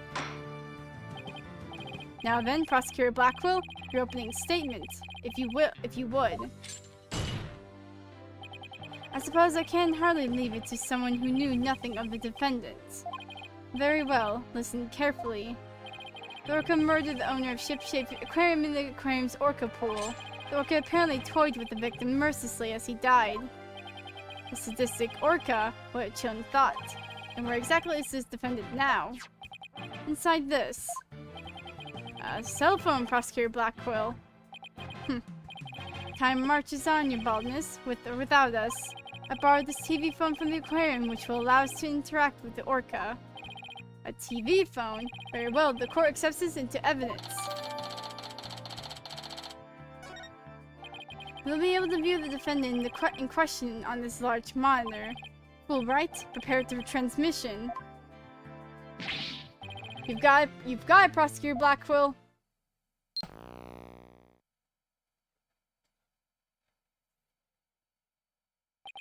We'll proceed with the defendant on the telecase. So that's the orca that sends accused, is it? Aw, she's waving her flipper at us. Maybe she's cheering us on? Orla wishes Phoenix and Athena luck. Oh, it's quite cute, isn't it? And this adorable creature is suspected of killing a man. Orla's really pouring on the charm, huh? She is far from cute. She is a violent, reckless animal. That's right, the name's Bobby Fulbright, and I'll take over the explaining from here. Now if I could direct your attention to this diagram of the crime scene. Following the report of an orca attack, we the police raced on over to Ship-Shaped Aquarium. There we found a guest who says she saw the orca and the victim from the visitor's corridor. As the witness was watching, the orca suddenly went crazy and attacked the victim. The orca was the only one there, therefore no one else could have committed the crime. It's not quite finished, but I have a portion of the autopsy report here. This is it from brain constitution. There are signs of blunt force trauma all over the body. Frick. I can't imagine the terror being attacked underwater by such a large creature. But attack it did. Prepare yourself for the grisly details, your baldness. Prosecution moves to introduce our witness. Fulbright. We got it, Prosecutor Blackwell. And justice we trust. One brave lady whose fine sense of justice compelled her to speak. Coming right up. How dare you make me wait? Don't you know I'm a busy woman? I could have written an entire book for all the time I spent in that lobby. Prosecutor Blackwell. Well, I am Norman de Plume, and I'm a non-fiction writer. Am I the only one who isn't telepathic here? Looks like she can read into people's words just as well as I can read into people's hearts. And everything needs to be a competition, Athena. What? Norma de Plume, the great non-fiction writer, Miss Norma de Plume herself. I read all of your works and enjoyed them immensely. Your Million Seller, The Great Grief of the Great Thief is one of my... The Great Grief of the Great Thief is one of my favorites. Oh, are you a fan, Your Honor? I could give you my autograph if you'd like. Wait a second. I could swear you looked much different if I was in your book. Well, I used one from 10 years ago in my book so that the paparazzi won't harass me. He just seems so shocked. Visual disconnected must really be doing numbers on his honor's head. Can we get started, please? If I find you to be lacking as a judge, you will see your debut in my books. Such harsh comments. You really must be the real Norman de Plume. Who knew Miss de Plume was so famous? Enough jabbering. Tell the court what you saw and keep it brief. I would thank you to not order me around. I'm perfectly willing to tell everyone what I witnessed. It was the moment of the murder. Very well then, please proceed with your testimony.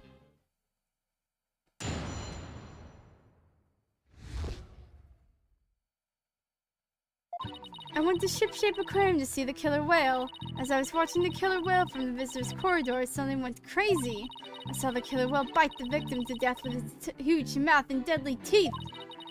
Attempting to remain calm, I reported the incident to the police immediately. That adorable defender really did all that. He must be much more vicious than he looks. Now deliver your judgment so I may carry out this sentence. Objection! The defense would like to do some defending first, if that's alright.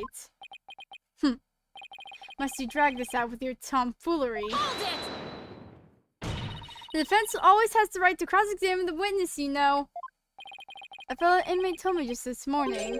If you want something signed, all you need is the document and a witness.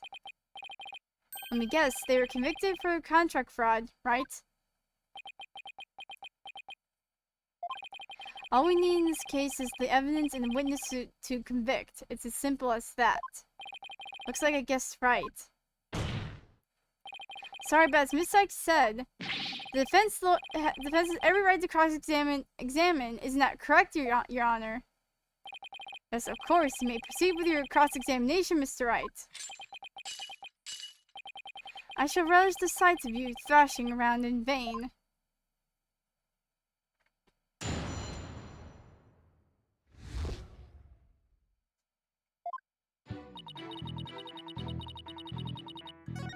Ah.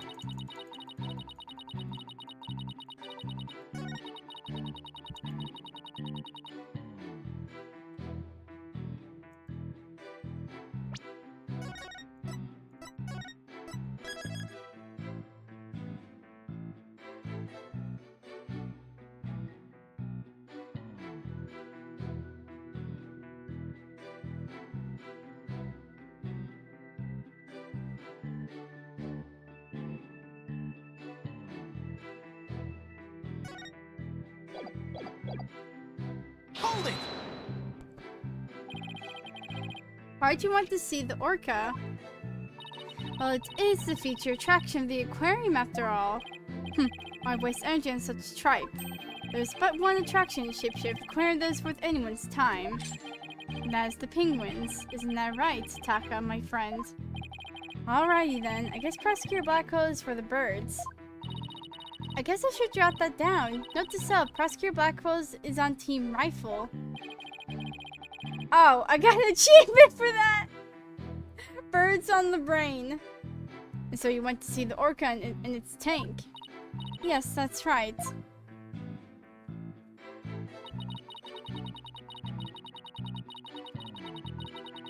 Hold it! The orca suddenly went crazy, did she? Yes, it took a look at me, and then all at once started going berserk.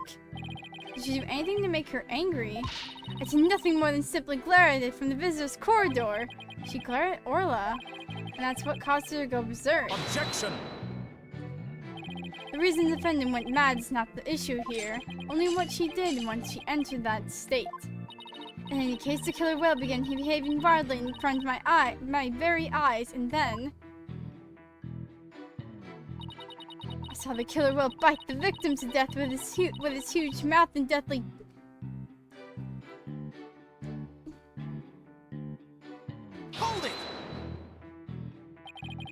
So you're saying you saw the very moment of the victim's death? That's exactly what I'm saying. Oh, it was simply dreadful. It was as frightening as losing one's manuscript just for a deadline. I suppose for a writer that would be pretty terrifying. I witnessed the killer's real horrific act. I knew I had to do something, so...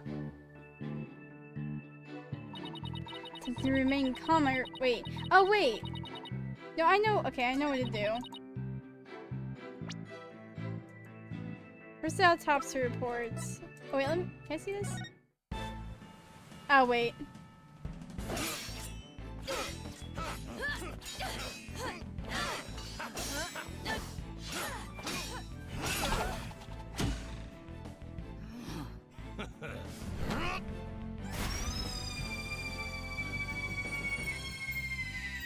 Captain Orla! Ye made it just in time!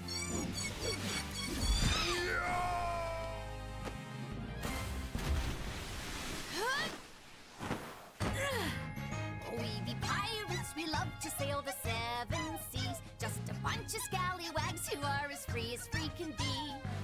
We swim through storms and waves, all because you see grand treasure and adventures waiting just for me.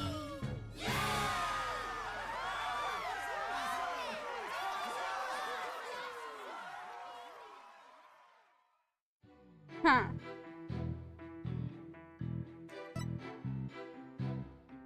Objection! Okay, yeah, freaking... It would seem that you were mistaken, Mr. Plume. I beg your pardon. The autopsy report does indeed say death, though thought to be a result of orca attack. But the actual cause of death is constitution from head trauma, not being bitten. What? But I'm sure the victim was bitten. I don't believe that can be true. The security footage doesn't show anything of the kind. Objection! Just as I suspected. I knew you would peek out the footage behind Fulbright's back. Well, what do you expect when he wins play nice and share? But unfortunately for you, the footage you saw was only one small part. Huh? Yesterday, after I decided to take this case to trial, I re-reviewed all the evidence. Taka, the evidence I gave to you for safekeeping.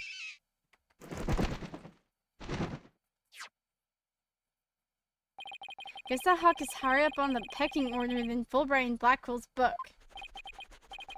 Very well, let's review the footage.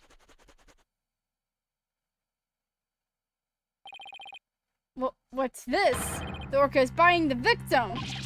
No way!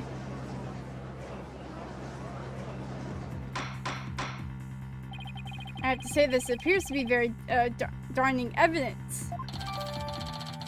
Break. No! I can't believe Orla really bit him!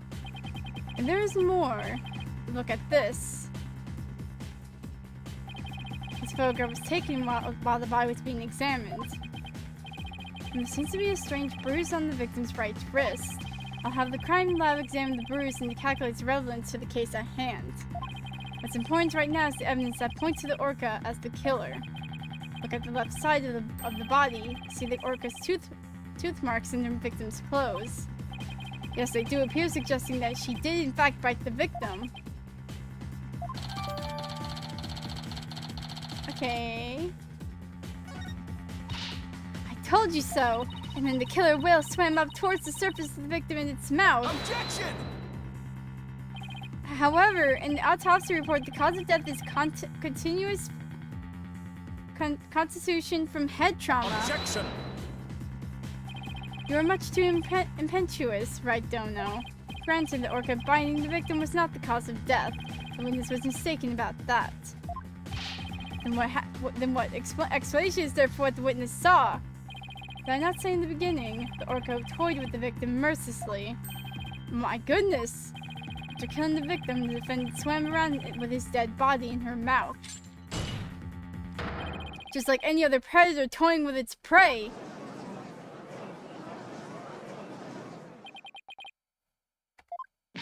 Mr. Wright! The hearts of the people in the gallery are suddenly filled with fear. Fear of Orla! So the defendant bit the victim after she had killed him. But if that's the case, then we must still figure out how the defendant killed the victim. Prosecutor Blackwell, do you have a sound theory to give to this court? I wouldn't be standing here if I couldn't prove whether the orca's heart was black or white. But Orla is black and white. Her body, I mean. Athena, please try not to provoke Prosecutor Blackwell. This witness also observed the actual moment of the murder. Think backward, mistress. Think back to what you observed before the orca bit the victim. I see what you're driving at. So that was the true moment of the murder, was it? Now explain it in a way that even these simpletons can understand. There you go again, ordering me around. Stop at this instant.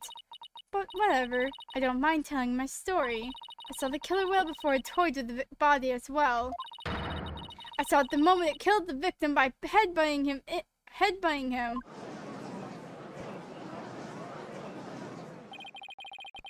Orla killed the victim by headbutting him. That's right, it rammed the victim over and over again. Recall the autopsy report stated that there were bruises all over his body. Recall as well how persistent the defendant can be when she's attacking her prey. And we all just saw the killer whale headbutting the victim in the footage, don't forget. The footage backs up Mr. Plum's testimony, but there's also something very important it does not show. Now, do you see what a menace this killer whale is? Objection!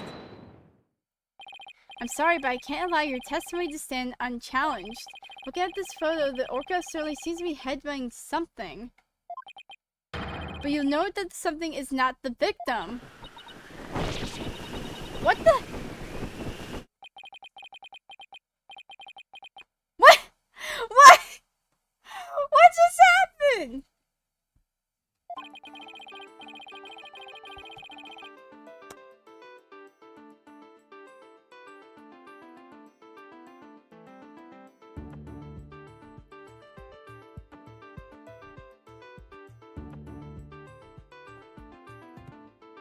Phoenix, I'm gonna freaking hit you with a metal pipe. I swear to God.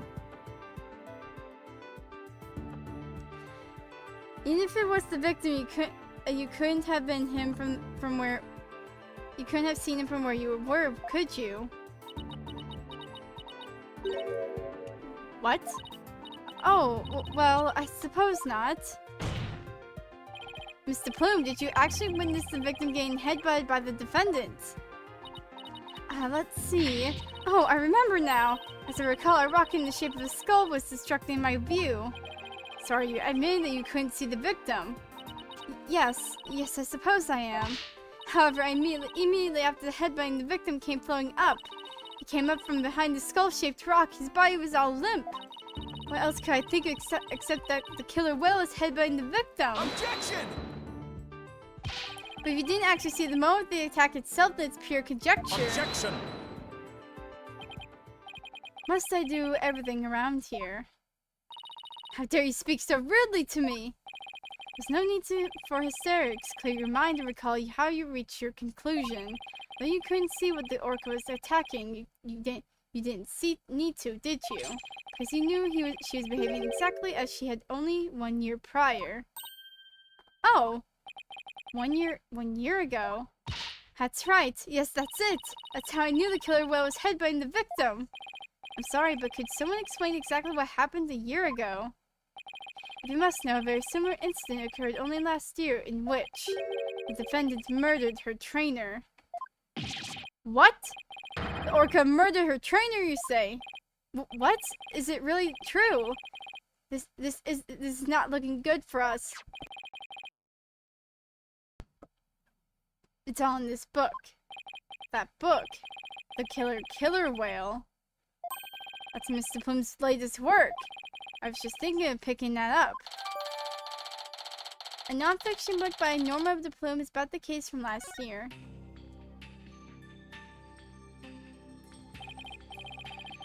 Last year, the defendant killed her trainer in the middle of a show. The orca headbutted and bit the victim. The same thing she's accused of in this case. That orca killed 2 people. That thing is a menace. Guilty, guilty, I say. I never want to go to the beach again. No, now everyone's even more convinced that Orla did it. We were doing so well, but now everyone in the room has a bad impression of Orla. I don't want to think she did it, but it's hard to keep on believing in somebody who can't even tell me her side. Phoenix, Athena, you got to believe in Orla! There's no way she killed anybody! You gotta save her! Please, I'm begging you! Sasha, what am I doing down my client like this? This is the time to be strong. I believe in Orla and I'm ready to fight for our clients.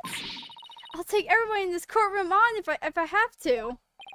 Don't you worry, Sasha. We won't give up on Orla. We'll defend her to the very end. Thank you, both of you. Oh. We are Orla's lawyers. Who else but us can save her? We can't give up on her now. For an instant there, you were afraid of the orca, weren't you, Wright Dono?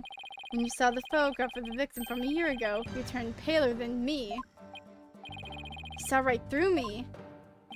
It's obvious you have neither the guts nor the determination to defend the orca. It's true that Orla can't speak, and I don't know her thoughts. But there's a certain someone who believes in Orla with all her heart. I respect the trust she has in Orla, so I'm willing to believe in Orla too. And what do you know about orcas? Nothing, that's what. So allow me to fill you in. Do you have any idea why orcas are also called killer whales? Because they are cunning and merciless predators that hunt and kill even true whales. So killer whales really are killers! What terrifying creatures indeed. I can't bear to hear any more such rubbish as trusting a killer. Can you, your baldness?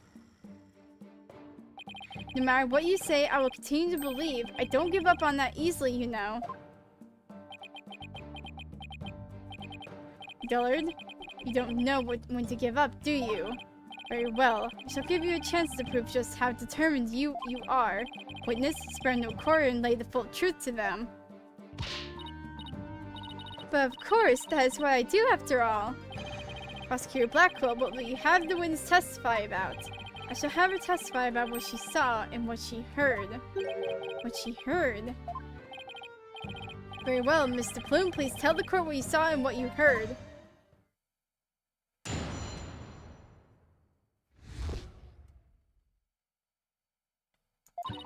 The killer whale's behavior was exactly the same as a year ago. As I approached the pool, the killer whale suddenly started singing. I was calm when I saw it start to headbutt. But when the pirate-hatting victim came flowing up, I let out a scream. So the orca displayed the same behavior as during the incident a year ago. That's right, those weren't just simple cries, it was singing. As I approached the pool, the killer whale suddenly started singing. It kept headbanging while it sang the swashbuckler's spectacular song. That's right, it was singing the same song that it sang in the aquarium stage show back then. It was singing while it was headbutting. Oh, it was perfectly horrible. I don't see a single obvious inconsistency in this testimony. It's clear I won't be able to take apart her statements as evidence alone. Mr. Wright, now would be a good time for me to put my skills to work. It's time to show what analytical psychology can really do. You seem pretty confident. Let me guess. You noticed the contradiction between the testimony and her emotions. You bet I did, and once we expose it, we just might be able to crack her. No, scratch that. Make it. We'll definitely be able to. Now let's give your knowledge of analytical psychology a try. You got it, boss. A complete analysis of Mr. Plume's heart coming right up.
That was behavior exactly the same as a year ago.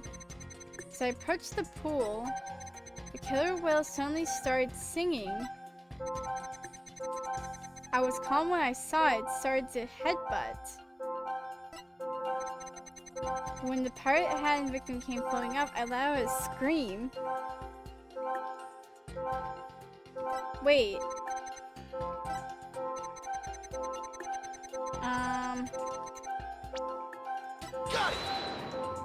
That's okay. So when we viewed your emotions alongside your test, we found the unexpected emotion. Wait a minute. There really isn't anything strange here. I don't know, but I think maybe we made a mistake, Mr. Wright. I think maybe you're right. Let's take another look. Must be an unexpected emotion here somewhere.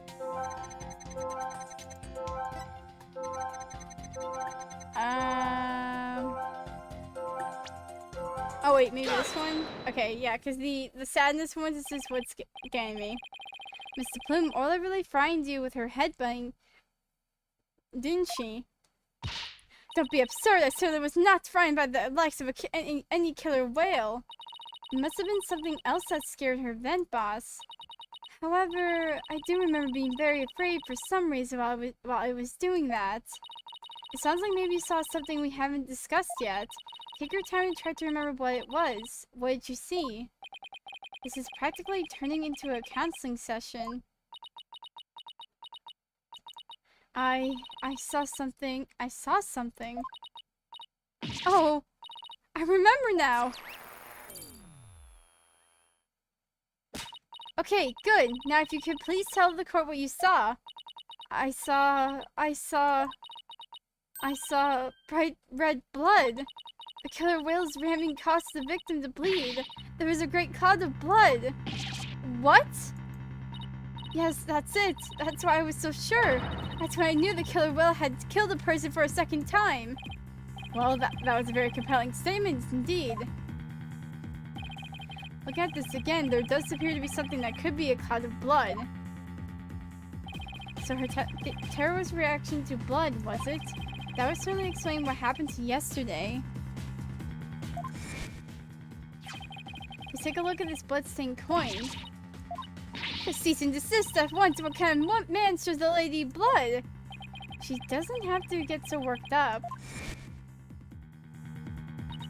I was badly injured during an interview once. Ever since then, I've been terrified of blood. The very sight dreadfully upsets my delicate sensibilities. This is a bad turn. If Mr. Plume saw blood, then doesn't that mean that Orla really did attack the victim? It would appear that orcas are even more vicious than I am. So how does it feel to be thoroughly rammed by your own cross-examination, Wright Dono? What do we do now, boss? That testimony was not at all what I was expecting to hear. Wait a minute. There's still some discord left in Mr. Plume's heart. What? You mean there's more? Yes, but there's no telling what it is. It could be something even more damaging. Is there even anything left out of our case to damage? Well, whatever it is, we have to face it head on. Athena, you believe in Orla, right? If so, there's no reason for us to shy away from the truth. Yeah, you're right. I know we can handle the truth, whatever it is, so let's delve a little deeper. You've got it, boss!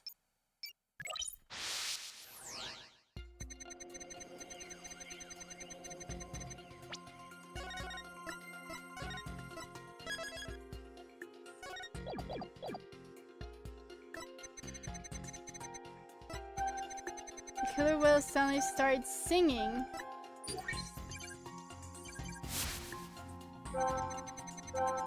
Just started headbanging. I saw that off.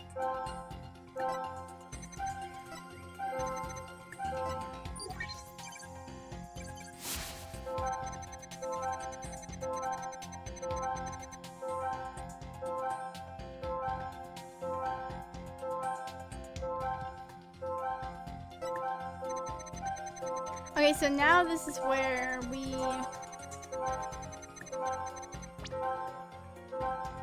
What's the... Okay.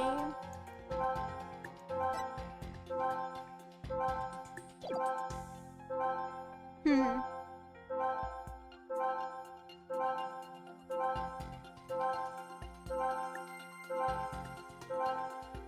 Okay, well, now she's sad again. Okay, so I think this is where we pinpoint this. Okay, there we go. Huh? Her fear appears to be less than here at this statement. Mr. Plume, weren't you afraid when you saw the victim with blood coming out of him? My, that's a very good question. I was shaken after witnessing a murder, yes, but then the blood seemed to disappear. Disappear? And why do you suppose that was? Simple, it was because of the pirate's hat. After that killer whale put that hat on, the cloud of blood disappeared. Objection!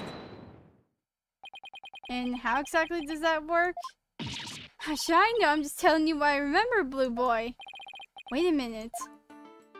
From whom was it this blood that Mr. Plume saw exact? Oh no, Orla! Take that! Consider this. Maybe the one who was bleeding wasn't the victim. I beg your pardon. What kind of ridiculous nonsense is that?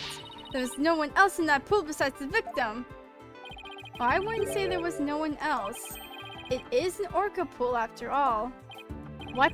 Then where is this alleged injury on the defendant? I'm not sure, but it's simply wearing the pirate's hat made the blood disappear. And the blood must have been coming from somewhere on Orla's head.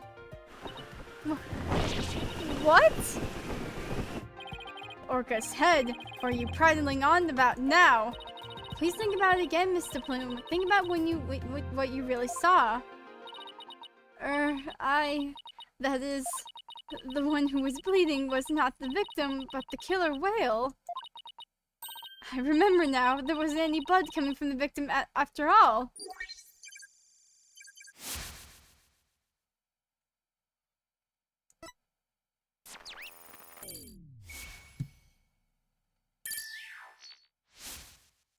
We did it! Analytical psychology got us what we needed from her. That was a huge help, Athena. It was also pretty dicey for a while, though. Well, this is a surprise. The blood the witness saw was the defendant's, not the victim's. That is correct.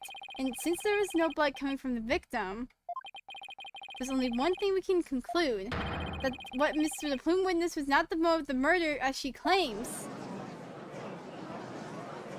Objection! I thought you were unarmed, but it turns out you were concealing a sword all along. Nevertheless, it is far too dull to cut to the bone. Meaning? I grant that what the witness saw was not the victim's blood, but it proves nothing.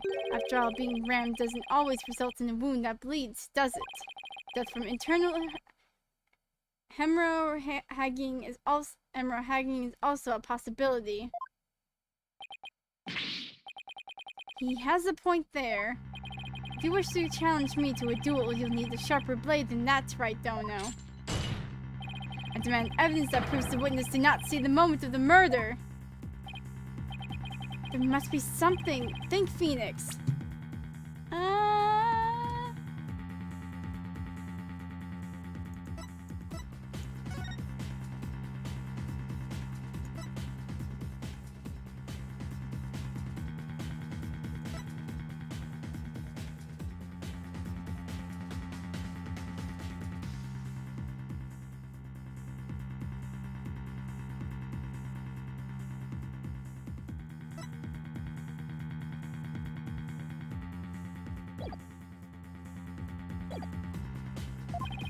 If I'm correct, then the victim's death occurred.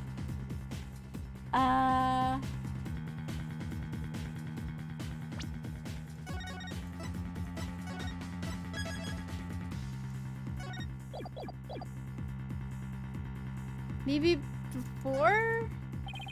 The victim was already dead and Orla started her headbutting.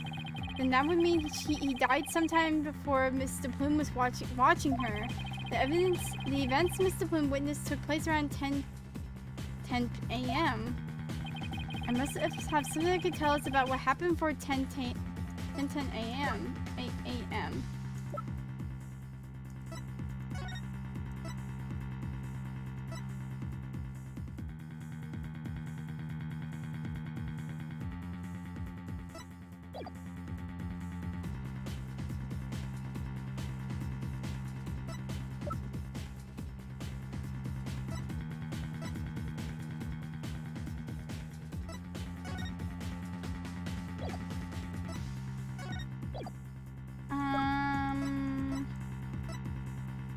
Oh, maybe the security footage? Take that!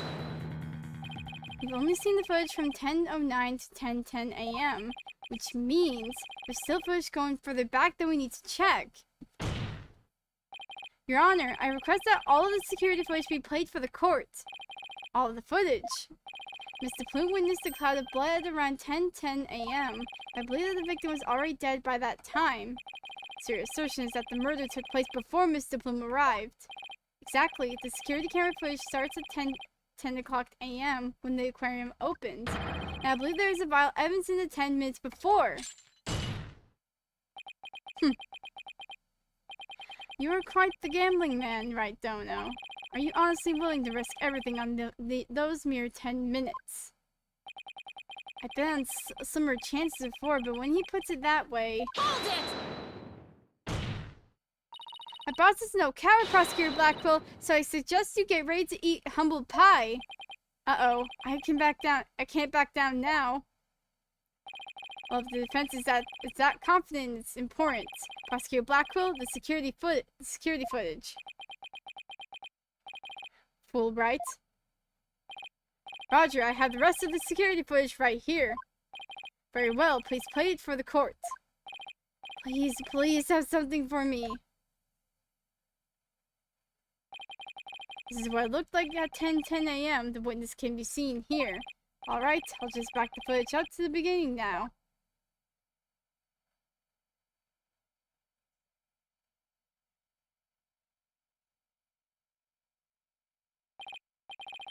It appears Mr. Plume hasn't arrived yet at this point.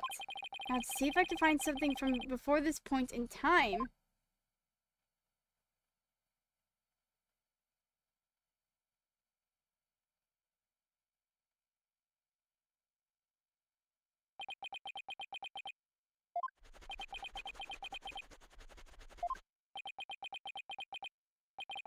Is that it? Yep, that's all the footage there is. Mr. Wright, did you see what you were looking for? We got nothing. All right, don't know. Those were the 10 minutes you placed your bet on. Did you see anything of significance? Did I see anything important? I'd better think about this carefully. In the footage we see... there's nothing, dude.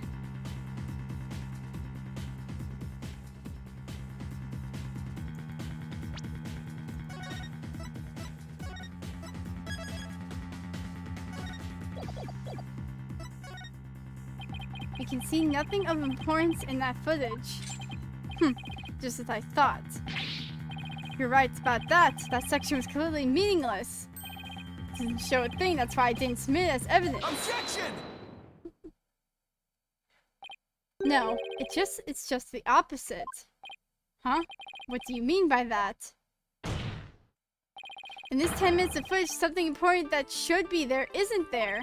Detective Fulbright, this footage should have been submitted as evidence. What? Are you questioning the way I carry out my duty of justice?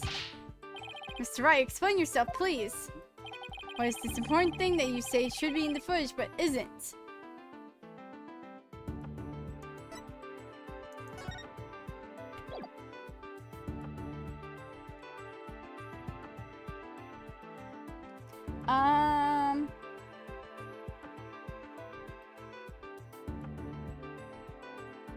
Oh wait, the coins weren't there. Wait. There's... Take that! The important thing we should see in the footage is the victim himself, Jack Shipley. I don't know about you, but I didn't see him get in the pool in that footage. Oh. That's right. If the victim is not shown entering the pool in this footage, it means that he must have been there by the skull rock during those 10 minutes. But no human being can hold their breath underwater for that long. Wait a minute. Are you saying... When the security camera started up at 10 a.m., the victim was already dead. What? Oh my... Was he... He was... Okay. Order in the court. If that's the case, then when was the victim murdered? I don't know, Your Honor, but we now know it had to have been sometime before 10 a.m. Therefore, this footage can no longer be called decisive evidence against my client. There was no one else who could have killed the victim. Not necessarily. The defense believes that the true culprit may have been human, and we have evidence to back up our theory as well. Do you now? I would be very interested in seeing this evidence. The defense trump card, that thing we found during our investigation yesterday. I wouldn't go so far as to call it decisive, but now's the time to play it. Very well, Mr. Wright. Please submit your evidence. My evidence shows that the crime may have been committed by a human. Bloody coin! Take that! What's this? A coin? Yes, a fake coin used in the Aquarium's pirate show. We found it beside the pool. This coin is quite possibly the real murder weapon. This tiny little coin is the murder weapon. Mr. Wright, if this is another one of your bluffs. As they say, the bolder the presentation, the less confident the solicitor. This is no bluff, and this isn't the only coin. There are 300 of these coins in all, weighing a total of about 7 pounds. This one just happens to have blood on it. Do you have the blood analyzed to see whose it is? Not yet. But there were coins scattered all around the body of the victim, and the victim had a head wound. Taking these things into account, I believe it has to be the victim's blood. So to put it together, we have about 7 pounds of coins by the side of the pool. One of them with a blood stain on it. I think the answer is pretty clear here. Your Honor, the defense proposed that the victim was killed beside the pool. Beside the pool? But if the murder took place there, it would be difficult to say the orca did it. I realize you were trying to defend your client, but that theory is preposterous. How could 300 pounds possibly... 300 coins possibly be made to hit someone all at once? It'd be pretty easy if they were in a bag or something of that nature. And so, where's this bag the coins were in? Unfortunately, Your Honor, we recovered nothing of the sort from the scene. It's possible that the culprit took it with them. They took it. The true culprit used the coins as a blunt instrument to commit murder. They then drew the body into the pool before the security cameras started up. And then they left, taking the bag of the coins were in with them. They got rid of the evidence that points to a human culprit to pin the blame on Orla. That was brilliant, Mr. Wright. You found a way to introduce the possibility of a human perpetrator. Yeah, somehow. Let's hope my luck holds out. I wonder why Prosecutor Blackwell hasn't said anything. Possibility of a perpetrator other than the defendant has not been suggested. But if we hold this possibility to be true, then what did Mr. Plume witness? That's right. I saw the killer whale attack the victim, just like it did a year ago, singing a song. I guess there is still that. Even with somebody else as the culprit, Orla's behavior seems pretty bizarre. I wonder why she was doing the same thing she did a year ago. But is it really that bizarre? What do you mean? To explain the unexpectable, all we have to do is turn our thinking around. Turn our thinking around, huh? Sounds good to me. Time to give the old turn my thinking around method a try. Instead of trying to figure out why Orla did the same thing she did a year ago, I should consider the results that were produced by her behavior this time around. Orla sang a song, did some headbutts, and bit the victim. If the real culprit wanted to shift the suspicion onto Orla, then they would have needed to give people a reason to think Orla did it in the first place. Mr. Wright, as her lawyer, how do you explain your client's actions? I believe we should think of it in this way, Your Honor. What kind of effect did Orla's actions have on the case? Very well, then why don't you explain it for the court? How did the defendant's actions affect the case?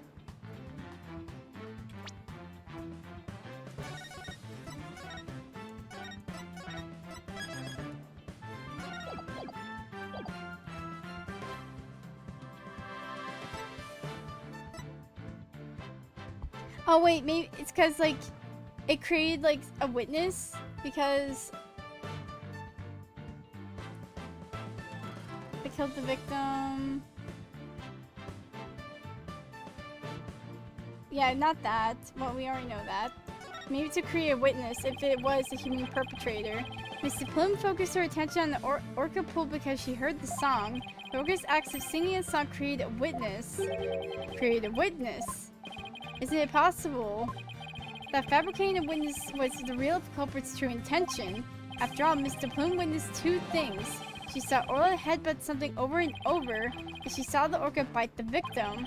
Those two actions of Orla's might have been the real culprit's plot to make the witness think the orca was attacking the victim. Are you saying that the defendant was being manipulated by the true perpetrator? Exactly, and that would explain Orla's actions perfectly. The defendant is an orca. Is it even possible to manipulate her? Yes, there is a way to manipulate Orla's behavior with this. With the whistle, if knowing the right commands. Take that! Is this a whistle? Yes, Your Honor. Trainers at the aquarium use whistles to issue commands to Orla. But in truth, anyone can do it, provided they know the right signals. Now that must be how they get Orla to do tricks for their pirate shows. The true culprit hid the body in a spot that couldn't be seen from the visitor's corridor. Then, when Mr. Plume appeared, they gave Orla the commands. In other words, Orla was manipulated by the culprit to perform a series of tricks. What? And as for you, Mr. Plume, you were manipulated by the true culprit to play the part of the witness. Norman de Plume, was set up. Norman de Plume, writer extraordinaire, was used. No. What the?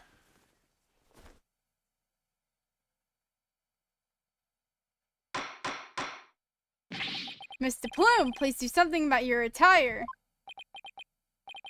That was one wardrobe malfunction I did not want to see. What just... It would appear we need to shift our suspicion towards someone other than Orla. Prosecutor Blackwell, please have the blood-stained coin analyzed. You waste your breath. I'm guessing Prosecutor Blackwell can't refute the possibility of a human suspect. Who did it, boss? If the crime happened beside the pool, there's no way an orca could have done it. Now, if only we could find the bag the coins were in. In light of the new discovery, it would appear that the orca couldn't have done it. Exactly, Your Honor. If the blood on the coin proves to be that of the victim, he can unequivocally overturn Orla's accusation. Objection! Oh! Overturn the defendant's accusation? I think not. Ow! My hair! My beautiful hair! Yesterday, a new inmate was brought into the prison. He said that the moment to relax is when you're most vulnerable. And what did this man go in for? He's merely a sneaky thief who enjoys the spot of fishing now and again. A right donor here should be easier to hook than any fish.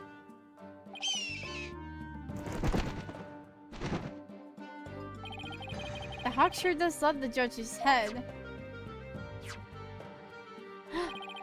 What's this? That coin from before and some sort of bag. A bag? I don't think I'm gonna like this. This is the coin bag the 300 coins were in. I believe you were looking for this. How'd you get that? I never said we didn't find it at the crime scene. The bag had blood on it, so naturally I had it sent to the crime lab. And does the blood belong to the victim?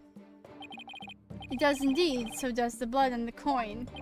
I knew it, so the blood on the coin did belong to the victim. The bag was open, the coins had all spilled out. The bag alone wasn't proof enough to say that it was used as the murder weapon. However, thanks to the defense and their coin, I'm more than satisfied that it was. Prosecutor Blackwell, are you conceding that the true culprit committed the murder with the bag of coins? I shall concede that the victim was put into the pool after his death. However, even with the bag, it doesn't change the fact that it was the orca that killed the victim. What? How can you still suspect Orla? You said that the true culprit manipulated Orla's behavior. Orla isn't the kind of orca that would let someone control her. If anything, Orla used the victim's behavior against him to murder him. What? But... Are you arguing that the orca manipulated a human being? To prove it, I have summoned another witness. Marlon Rhymes. Take the stand. Marlon Rhymes is a witness?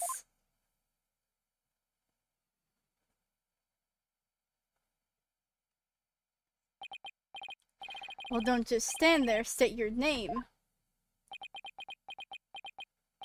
I told you I didn't want to be a witness. I thought one witness would be quite enough to prove the defendant's guilt. But apparently Wright don't want to be satisfied until every stone is turned. Oh, son of a... Alright, fine. If I gotta talk, then let's get this over with. Mr. Rhymes doesn't seem like a willing witness. I wonder what Prosecutor Blackwell is going to have him testify about. So could we have your name and occupation for the record, witness? Oh, there he goes. People of the law, time to testify. Chilling with my crew at the ship shape. Orcas, penguins, and the seascape. Cleaning and feeding, there ain't no end. But them bratty kids' tours, I shall transcend. New animal keeper from the house of rhymes. I'm the master keeper, Marlon with the rhymes. This kid, he's so cool. Oh my, I'm afraid I couldn't understand a word you said. If that's flip-flop, is it that flip-flop music young people nowadays like? So close, Your Honor.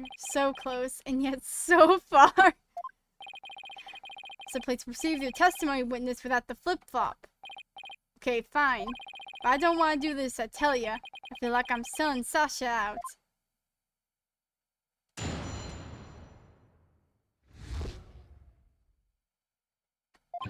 About 10 a.m. I was at the staff room. I heard a loud noise from the pool room. I went to the door to look in. I couldn't see the captain or the orca, but I saw a bunch of coins scattered around. The orca knows that there's a certain spot people stand to play volleyball with her. I think maybe she knocked down the stuff that was piled up there and hit the captain.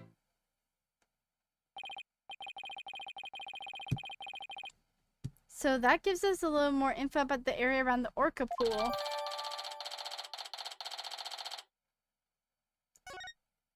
The defendant made this stuff fall down. Overturned crates and assorted props were scattered all over the pool room floor. There's no doubt that it was the orca that caused the mess. But could she really have done that from within the pool? As I said, the orca is the only one that could perform such a feat.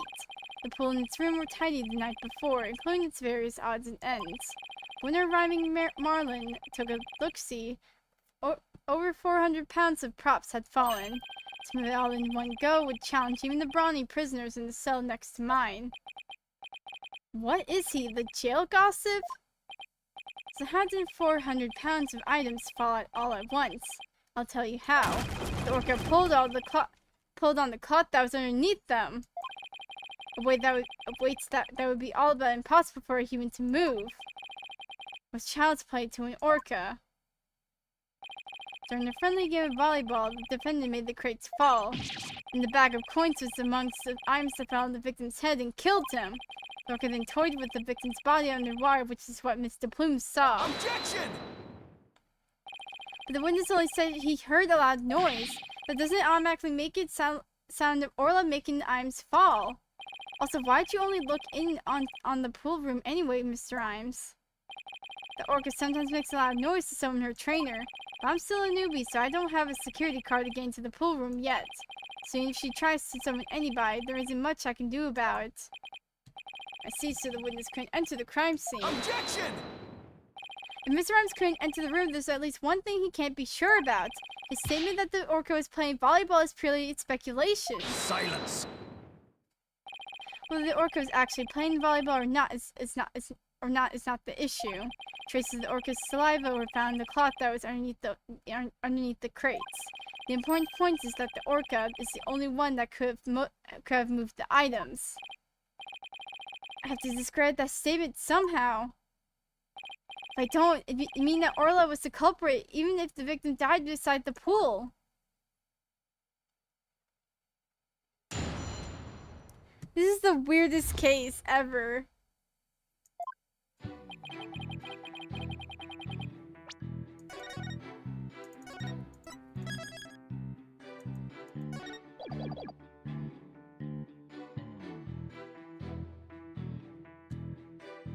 Wait.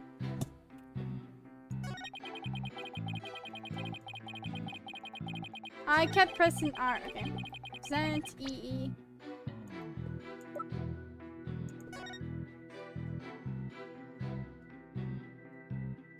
Oh, wait.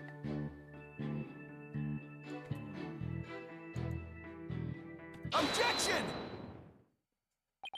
You say you were in the staff room, but is that really true? Of course it's true. Why would I lie about a thing like that? Mr. Rhymes, have you ever seen this calendar before? Hey, that's... I see you recognize it. Yeah, that's the rifle calendar. It's a big hit at the Ship-Shape Aquarium gift shop. Thank you for shopping at Ship-Shape. Mr. Rhymes, please refrain from scattering fish around the witness stand. Not to worry, Your Baldness. Taka will have them cleaned up in no time. I guess that bird comes in handy now and then. Alright, Mr. Wright. We have all seen your cute souvenir. Now, if you wouldn't mind... no, Your Honor. This isn't my calendar. It was originally the witness's, but it came into possession of a certain young lady. What? Mr. Rhymes and this young lady first met each other in the food prep room. After a mishap, their calendars got switched around. They ran into each other at about 10:10 a.m. in the food prep room, so clearly the witness was not in the staff room. In other words, there's no way he could have heard the noise in the pool room upstairs. What's this? This is the first time I'm hearing about any calendar. That's because Mr. Rhymes and Pearls were keeping it a secret. You lied to me. This transgression will not go unpunished. So, Mr. Rhymes, you didn't hear the noise of the equipment falling after all, did you? Okay, I admit it. I didn't hear the noise in the Orca pool room myself, but somebody told me about it. Who told you about it? It was, unless you tell the truth, Mr. Rhymes, I can't save Orla. And I'm sure you know how sad that would make Miss Buckler.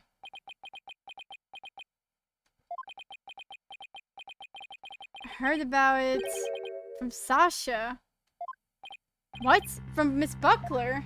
But that doesn't make any sense. What is going on here? Now it's the trainer's own words that drives the orca into a corner. How do you like being bitten by your own clients, right, Dono? I certainly didn't see this Frick! I certainly didn't see this coming.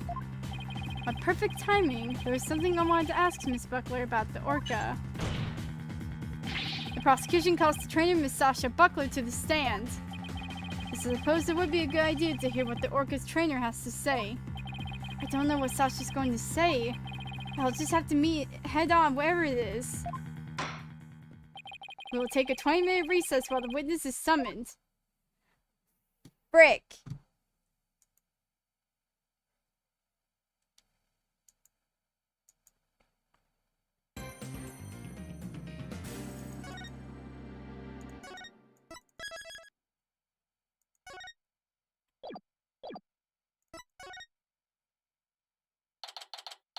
Okay, I'll be right back once like there's music playing.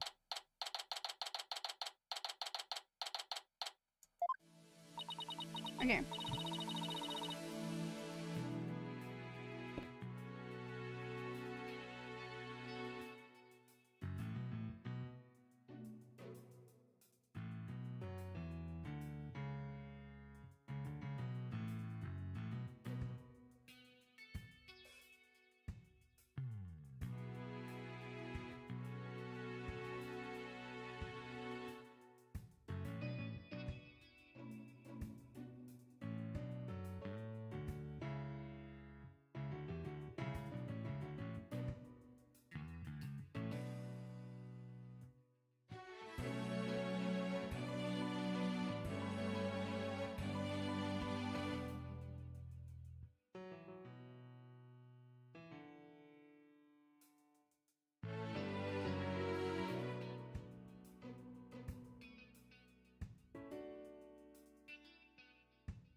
YOLO.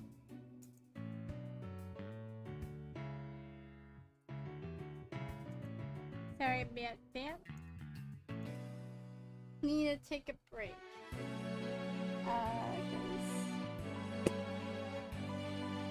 If this isn't the last if this isn't the last bit, then I will have to stop the stream at 3 hours. Depends on how long this next one's gonna take.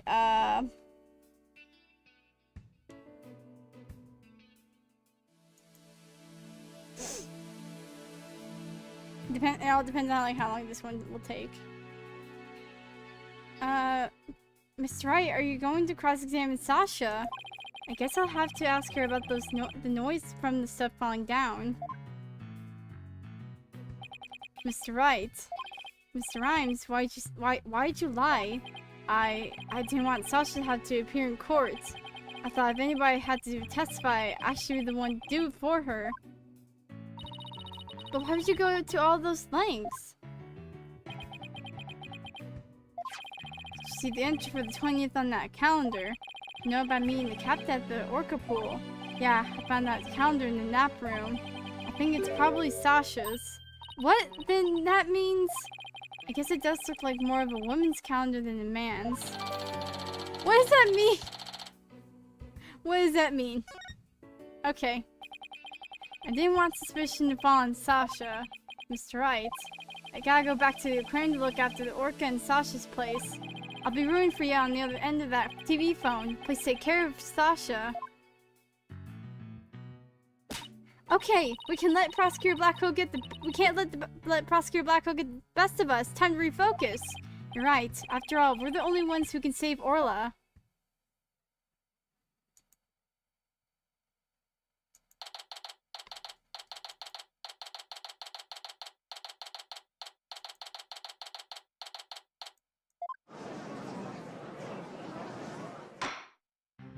The court will now reconvene. Prosecutor Blackwell, please call the witness to the stand. Again, you waste your breath. Me name's be Sasha, and I'd be one of the Captain Orla swashbucklers. I come to rescue me Bucko from the false charges put on her by dreaded pirate Nostache. Nostache.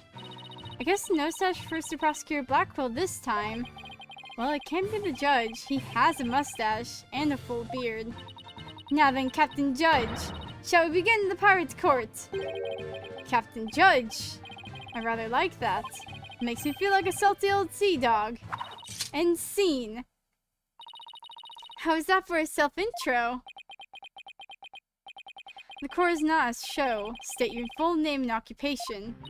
I'm Sasha Buckler. I work at Ship's Aquarium. I performed their Swashbuckler Spectacular pirate show alongside Orla as her trainer. Well, you seem like a completely different person now. You really think so? Thanks. I was in my pirate show persona just then. Prosecutor Blackwell said I could introduce myself any way I'd like. I bet money he didn't think you were going to do it like that.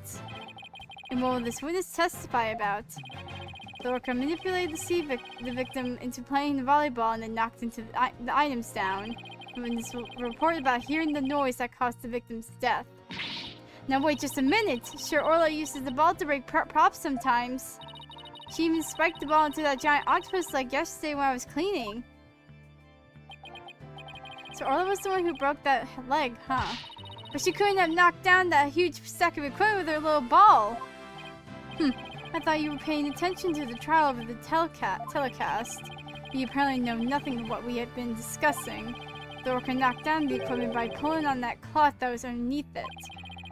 No one said anything about the Orca knocking it down with a ball. What? Is that what we're talking about? I came in here to give Prosecutor Nostache a good knee hauling. But I'm the one getting the cat o' nine tails. Oh, he's as vicious as a tiger shark. Miss Buckler, just focus on your testimony and you'll be alright. Don't worry, we'll take care of that tiger shark for you. Thank you, Athena. Anyway, I can do this. My testimony will be phenomenal. Alright, Miss Buckler, please proceed with your testimony.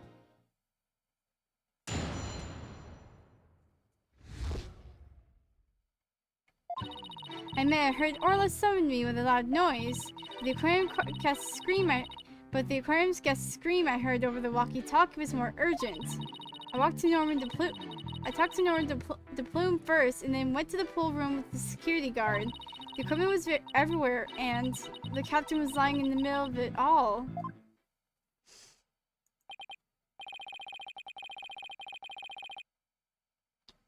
Her story doesn't seem to be much different from the Marlon's Rhymes testimony. Or does it? Circumstances are different. The actual order of Orla's actions depends on the order the witness heard the two noises. If she heard the scream first, the prosecution claims doesn't add up. Objection! Unfortunately for you, she doesn't remember the order of what she heard. She doesn't? I was distracted at the time, so I don't really recall which one I heard first. I was lost in thought until the guard brought me back to myself. Sorry I'm no help. As long as the order remains unclear, I shall not alter the prosecution's claim. After killing the victim with the bag of coins, the orca toyed with the body in the water. I have to turn things around here somehow. Unless I can prove the sound Sasha heard was not the sound of the victim's murder. Blackwell's claim that Orla pulled down the equipment to kill the victim will still stand. If I want to save Orla, I have to find the contradiction, no matter how small. Very well, your cross-examination, please, Mr. Wright.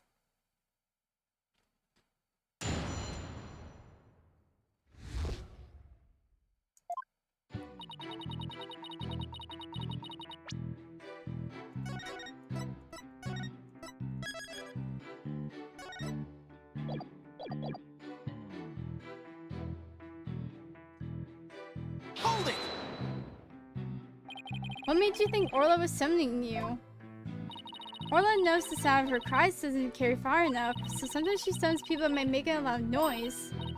Orla is smarter than the average whale, I tell you. Taka would not be invested in the battle of wits. Hold it!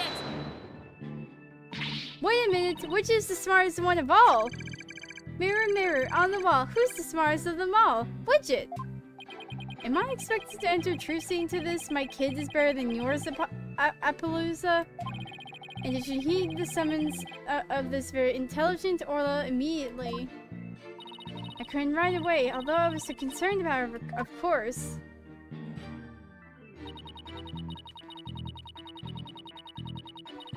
Hold it! You heard Mr. Plum scream. That's right, I heard her through the walkie-talkie of a guard making his rounds. I could still hear it in my head. It was so loud I thought it was a sea lion. Mr. Bloom sort of reminds me of a sea lion, actually. I know, right? Oh, I should call her Sea Lion Lady, see how she likes it. I guess the thing is so sad about being called Yellow Girl. What did you do after hearing the visitor scream? I talked to Norman DePlume first, and then went to the room with the security guard. Hold it! You and the security guard headed to the Orca pool room. Yeah, apparently that obnoxious writer lady said she didn't trust me by myself. That's why after talking to her, the guard and I went to the pool room together. Why be the one to show suspicions? I demand a swordfish duel.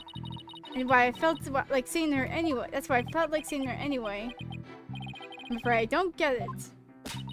That was a line from the show when Orla and Sasha quarreled with each other. Didn't you do your swashbuckler spectacular homework, Your Honor? Why am I getting schooled here, Mr. Wright?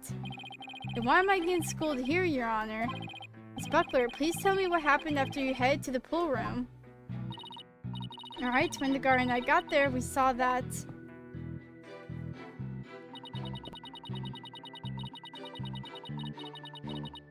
Hold it!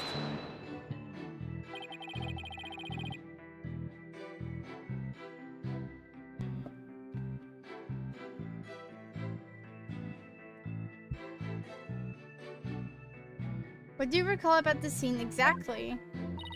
I don't remember much, to be honest. I was in total shock from seeing the captain like that. If you ask me something specific, I might be able to remember, though. Specific questions, huh? Okay, let's see what I should ask her about. Okay, well that was her. Maybe the things around? You don't really need to know more about... Could you tell me more about the things that were scattered around? They were equipment and props for the new show. The new show? Yeah, we were supposed to debut a brand new Swashbuckler Spectacular yesterday. They already defeated the giant octopus in Nose Stash after all. We were going to have a new nemesis, Red Stash. He's on the flyer.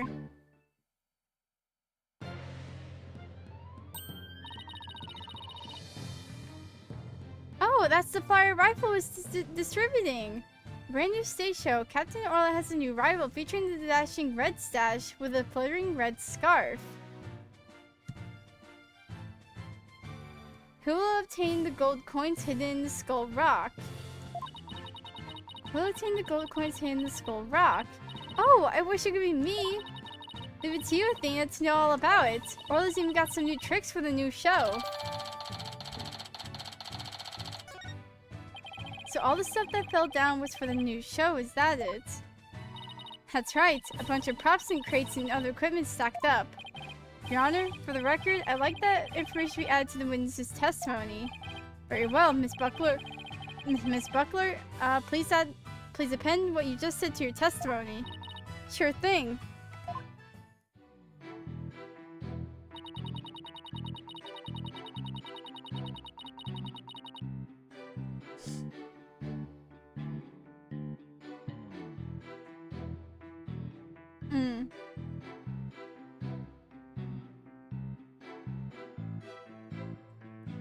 Hold it! These props for the new show, what kind of things were they? A blow-up dolphin, an anchor, Red Stash costume, the bag of coins, stuff like that. Captain was wearing his usual costume and the new props were all there. Wait a minute. Something about that doesn't seem right.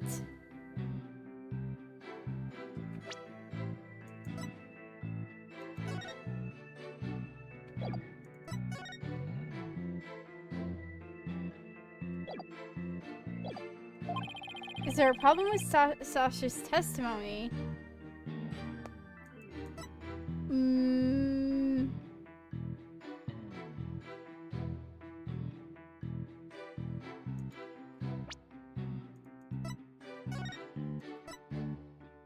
Oh wait, it's gone! Wait, okay, yeah, okay. Yeah, there is a problem. You say the captain was wearing his usual costume, but is that completely accurate? Come on, Phoenix, what are you nitpicking my testimony? What are you nitpicking my testimony for? If we look at the body, we see that there's a discrepancy between that and your statement. You say that the victim was wearing his usual costume, but you notice that the victim was wearing a red scarf around his neck. Imagine his scarf is part of his costume for the new pirate show. But you're right, it's written right here in the flyer for the new show, featuring the dashing red stash with a floating red scarf. Although I have to say, it just looks like a red scarf was added to his old costume. Yeah, well, the captain was never one to spend much money on costumes. But you know, the captain wasn't wearing that red scarf. But in this photo, I believe I see a red scarf. Yeah, but it's not wrapped around his neck. It's just draped on top of his neck. A red scarf was packed away with the rest of the new show's equipment. It must have fallen on top of the captain when the equipment fell down. Oh, I see. Looks like your discrepancy wasn't really a discrepancy after all. So the scarf doesn't have anything to do with the case. But there's something about the timing of the stuff falling that bothers me. Hold on, the timing of the stuff falling. The timing. Oh! Maybe my theory has been all wrong from the beginning. Maybe the bag of coins isn't the murder weapon. So your last cross-examination ends in failure as well. You should know that such a feeble slash will never hurt me.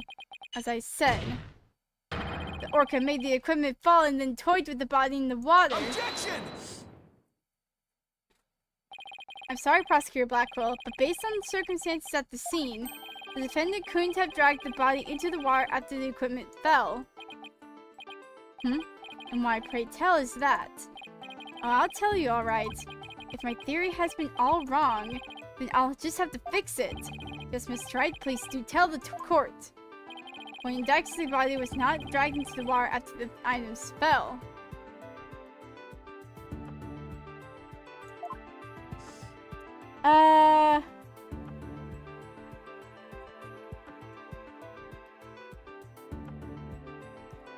I think it's the scarf because it's just draped. If this is like after, then Take that! it's the scarf. This red scarf fell at the same time as the bag of coins. But if the body was dragged into the pool after the bag of coins fell, then the red scarf wouldn't still be on top of the body. What? In other words, the victim was already dead when the equipment came crashing down. Therefore, the bag of coins that fell with the red scarf was not the murder weapon. Silence! But it's the defense who claims the bag of coins was the murder weapon to begin with. Well, yes, that's true. Do you intend to abandon your original argument? After hearing the testimony, I realized that my theory about the murder weapon was wrong. Please recall the facts that were learned so far. The fact that what Orla did was what Orla bit was the victim's dead body. After all, when we saw the victim on the security footage, he was already dead. But then Orla carried the victim's body to the side of the pool and knocked down the equipment for the new pirate show that was piled up there. Maybe Orla was trying to alert the humans of the victim's condition. If Orla knocked the items down to the victim after he was already dead, then it means the defendant didn't kill the victim with those items. But that's preposterous!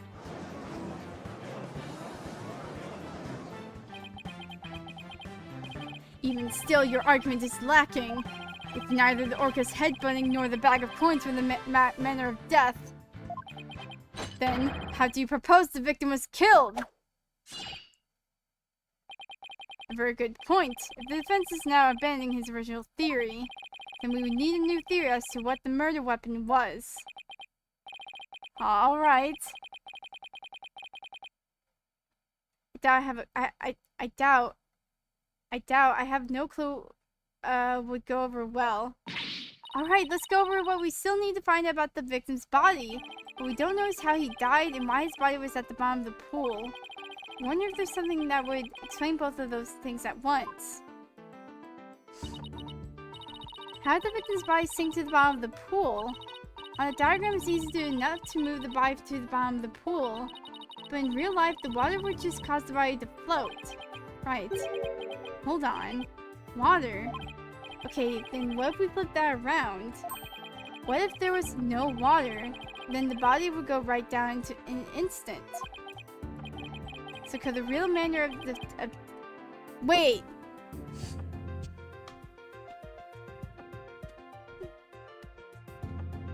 Are you saying that he fell in when the pool wasn't filled? Thanks for the great hint, Athena. What? I helped you and I didn't even know it? Your Honor, I think we know the real manner of the victim's death. I think won't do, Mr. Wright. I expect a clear answer. Now then, what was the real manner of Jack Shipley's death? What's the manner of death that moved the victim to the bottom of the pool in an instant?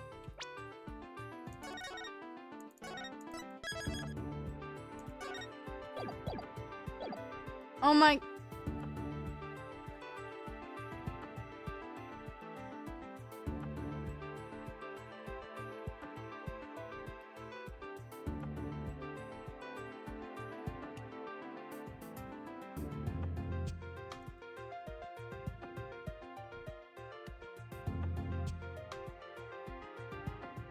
Wait.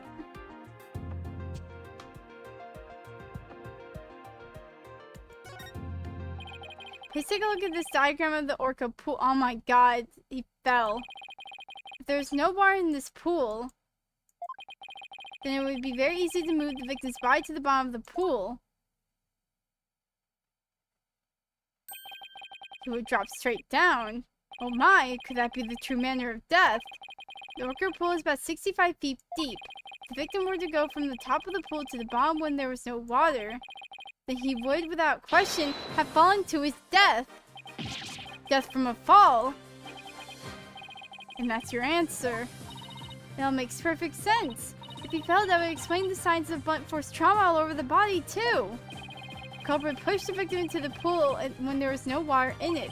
After doing something to keep the body from flowing up, they filled the pool with water. The pool water washed away any signs of blood, so no one would realize that he fell. Surprisingly, that actually makes sense. What the frick?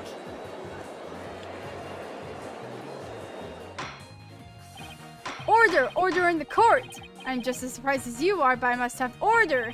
If falling was the manner of death, then does that mean the defendant's behavior was the result of being manipulated by the true culprit as the defense claimed? Yes, it would have to be.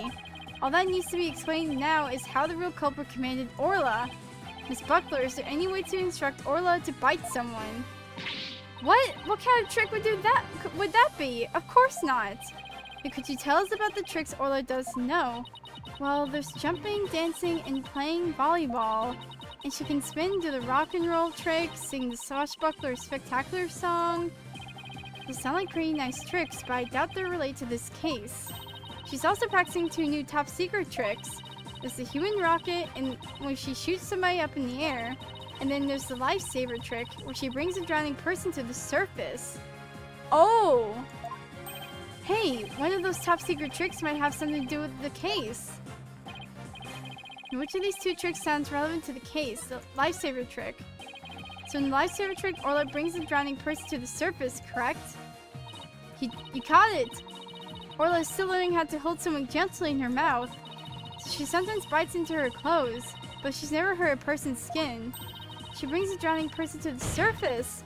Then that must be it. And then the killer whale swam up towards the surface of the victim in its mouth. That matches up perfectly with what Mr. Plume said in her testimony. The real culprit must have used the lifesaver trick to command them to manipulate Orla. I still find this very hard to believe. But let's see it for ourselves. Let's have Orla show us her trick using a practice dummy. As you wish. The prosecution doesn't appear to have any objections. Miss Buckler, please proceed. Okay, sure. I'll show you Orla's phenomenal trick. Hey, Marlon, are you ready over there? Okay, let me just get to the practice dummy. There, it's in the pool. Ready and standing by Sasha. Standing by, Sasha. Here goes. Orla's secret new trick, the lifesaver.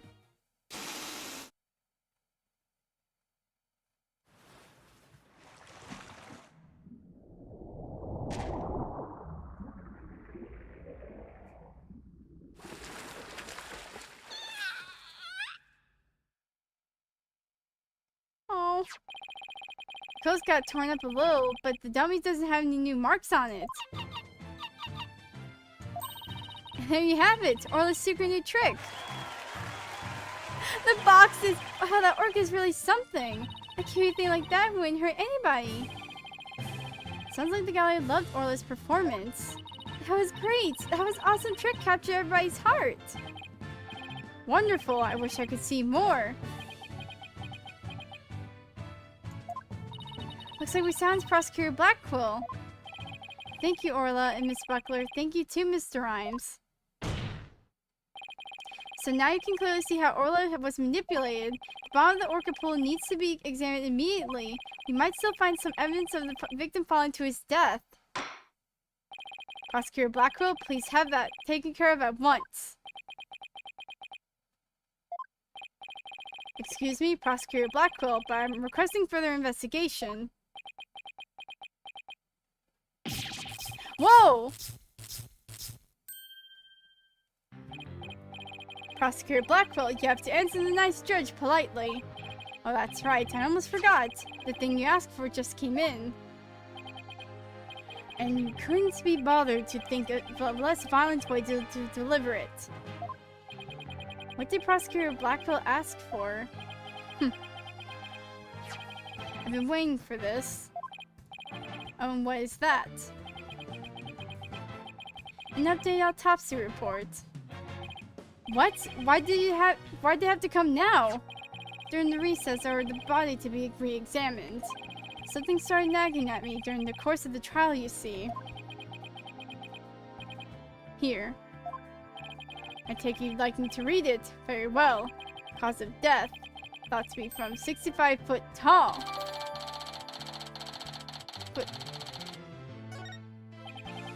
But this is decisive evidence that substantiates Mr. Wright's theory. What? It's something good for a change. The manner of death was falling into an empty pool. The orca can't be responsible. Since Orla's complete innocence has been proven. I suppose I can't deny that. This is fantastic! You did it, Mr. Wright! Prosecutor Blackwell isn't even trying to refute it. Orla's saved! Yeah. Is it really safe to celebrate? It would appear more investigation into this case is necessary. But first, allow me to render my verdict. The court finds the defendant, Orla Shipley, not guilty.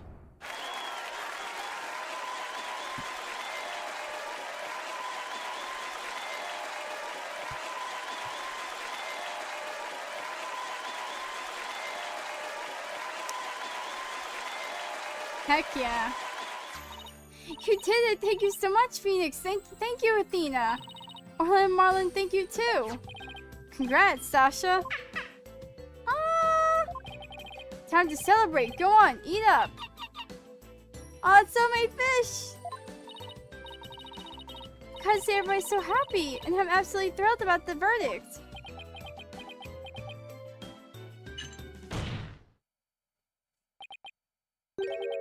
Thank you, Wright, Dono.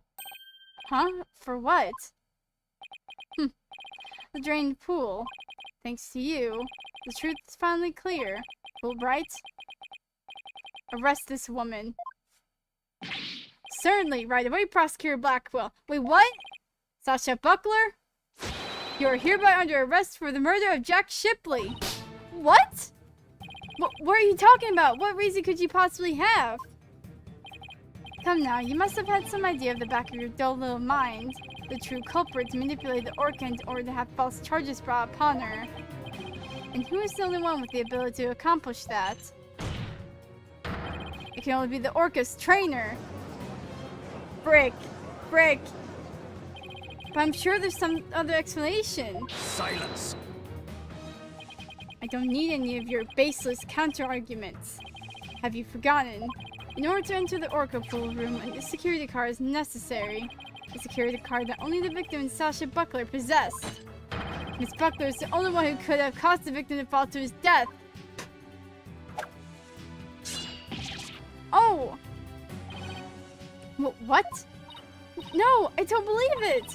Miss Buckler was so upset by Mr. Shipley's death, she couldn't have done it. Fulbright. We asked the security company yesterday to check their security card logs. The report just came in during the recess. The night before the incident, Sasha Buckler used her card to enter the orca pool room. After that, not a single person entered the pool room. Not until the incident was discovered when Miss Buckler and the guard ran in. Objection! But no one could commit murder where their card usage was being recorded. Apparently, the aquarium employees don't know their card usage is tracked. What's more, Miss Buckler was seen arguing with the victim before the incident. So, Miss Trainer, what were you arguing about? It was a private matter. But it wasn't anything I would kill him over. That's ridiculous. Miss Buckler's the only one who entered the room, and she knows how to command Orla.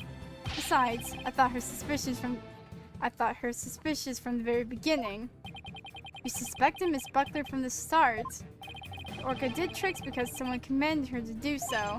Possibly someone with a heart so black as to make her own partner the murder weapon. The possibility the orca killed the victim. The possibility human manipulated the orca. I looked into both. So he suspected both Sasha and Orla all along. My gratitude to you, after all. You were the one who drew out that information about the lifesaver trick. The orca you saved is an unwitting victim. A victim made to look like the weapon that killed Jack Shipley. No! Alright, come along then. Let's have a good long talk. Wait, I didn't kill the captain! I would never try to frame Orla! Why would I hurt the ones I love like that? Sasha! Phoenix, Athena, you gotta believe me!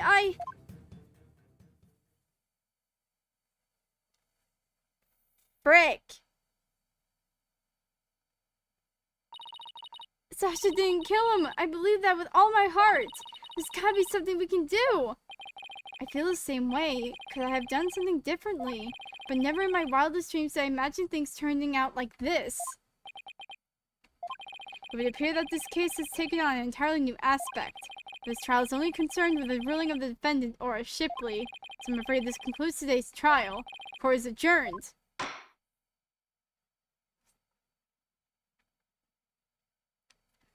Frick.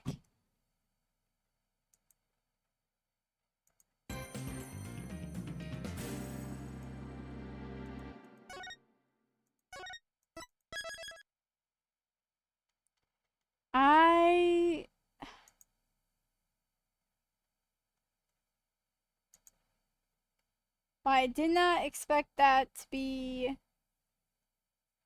that short. Okay, but I think this is where I'm gonna end the stream here. Because I don't want have like I can't see.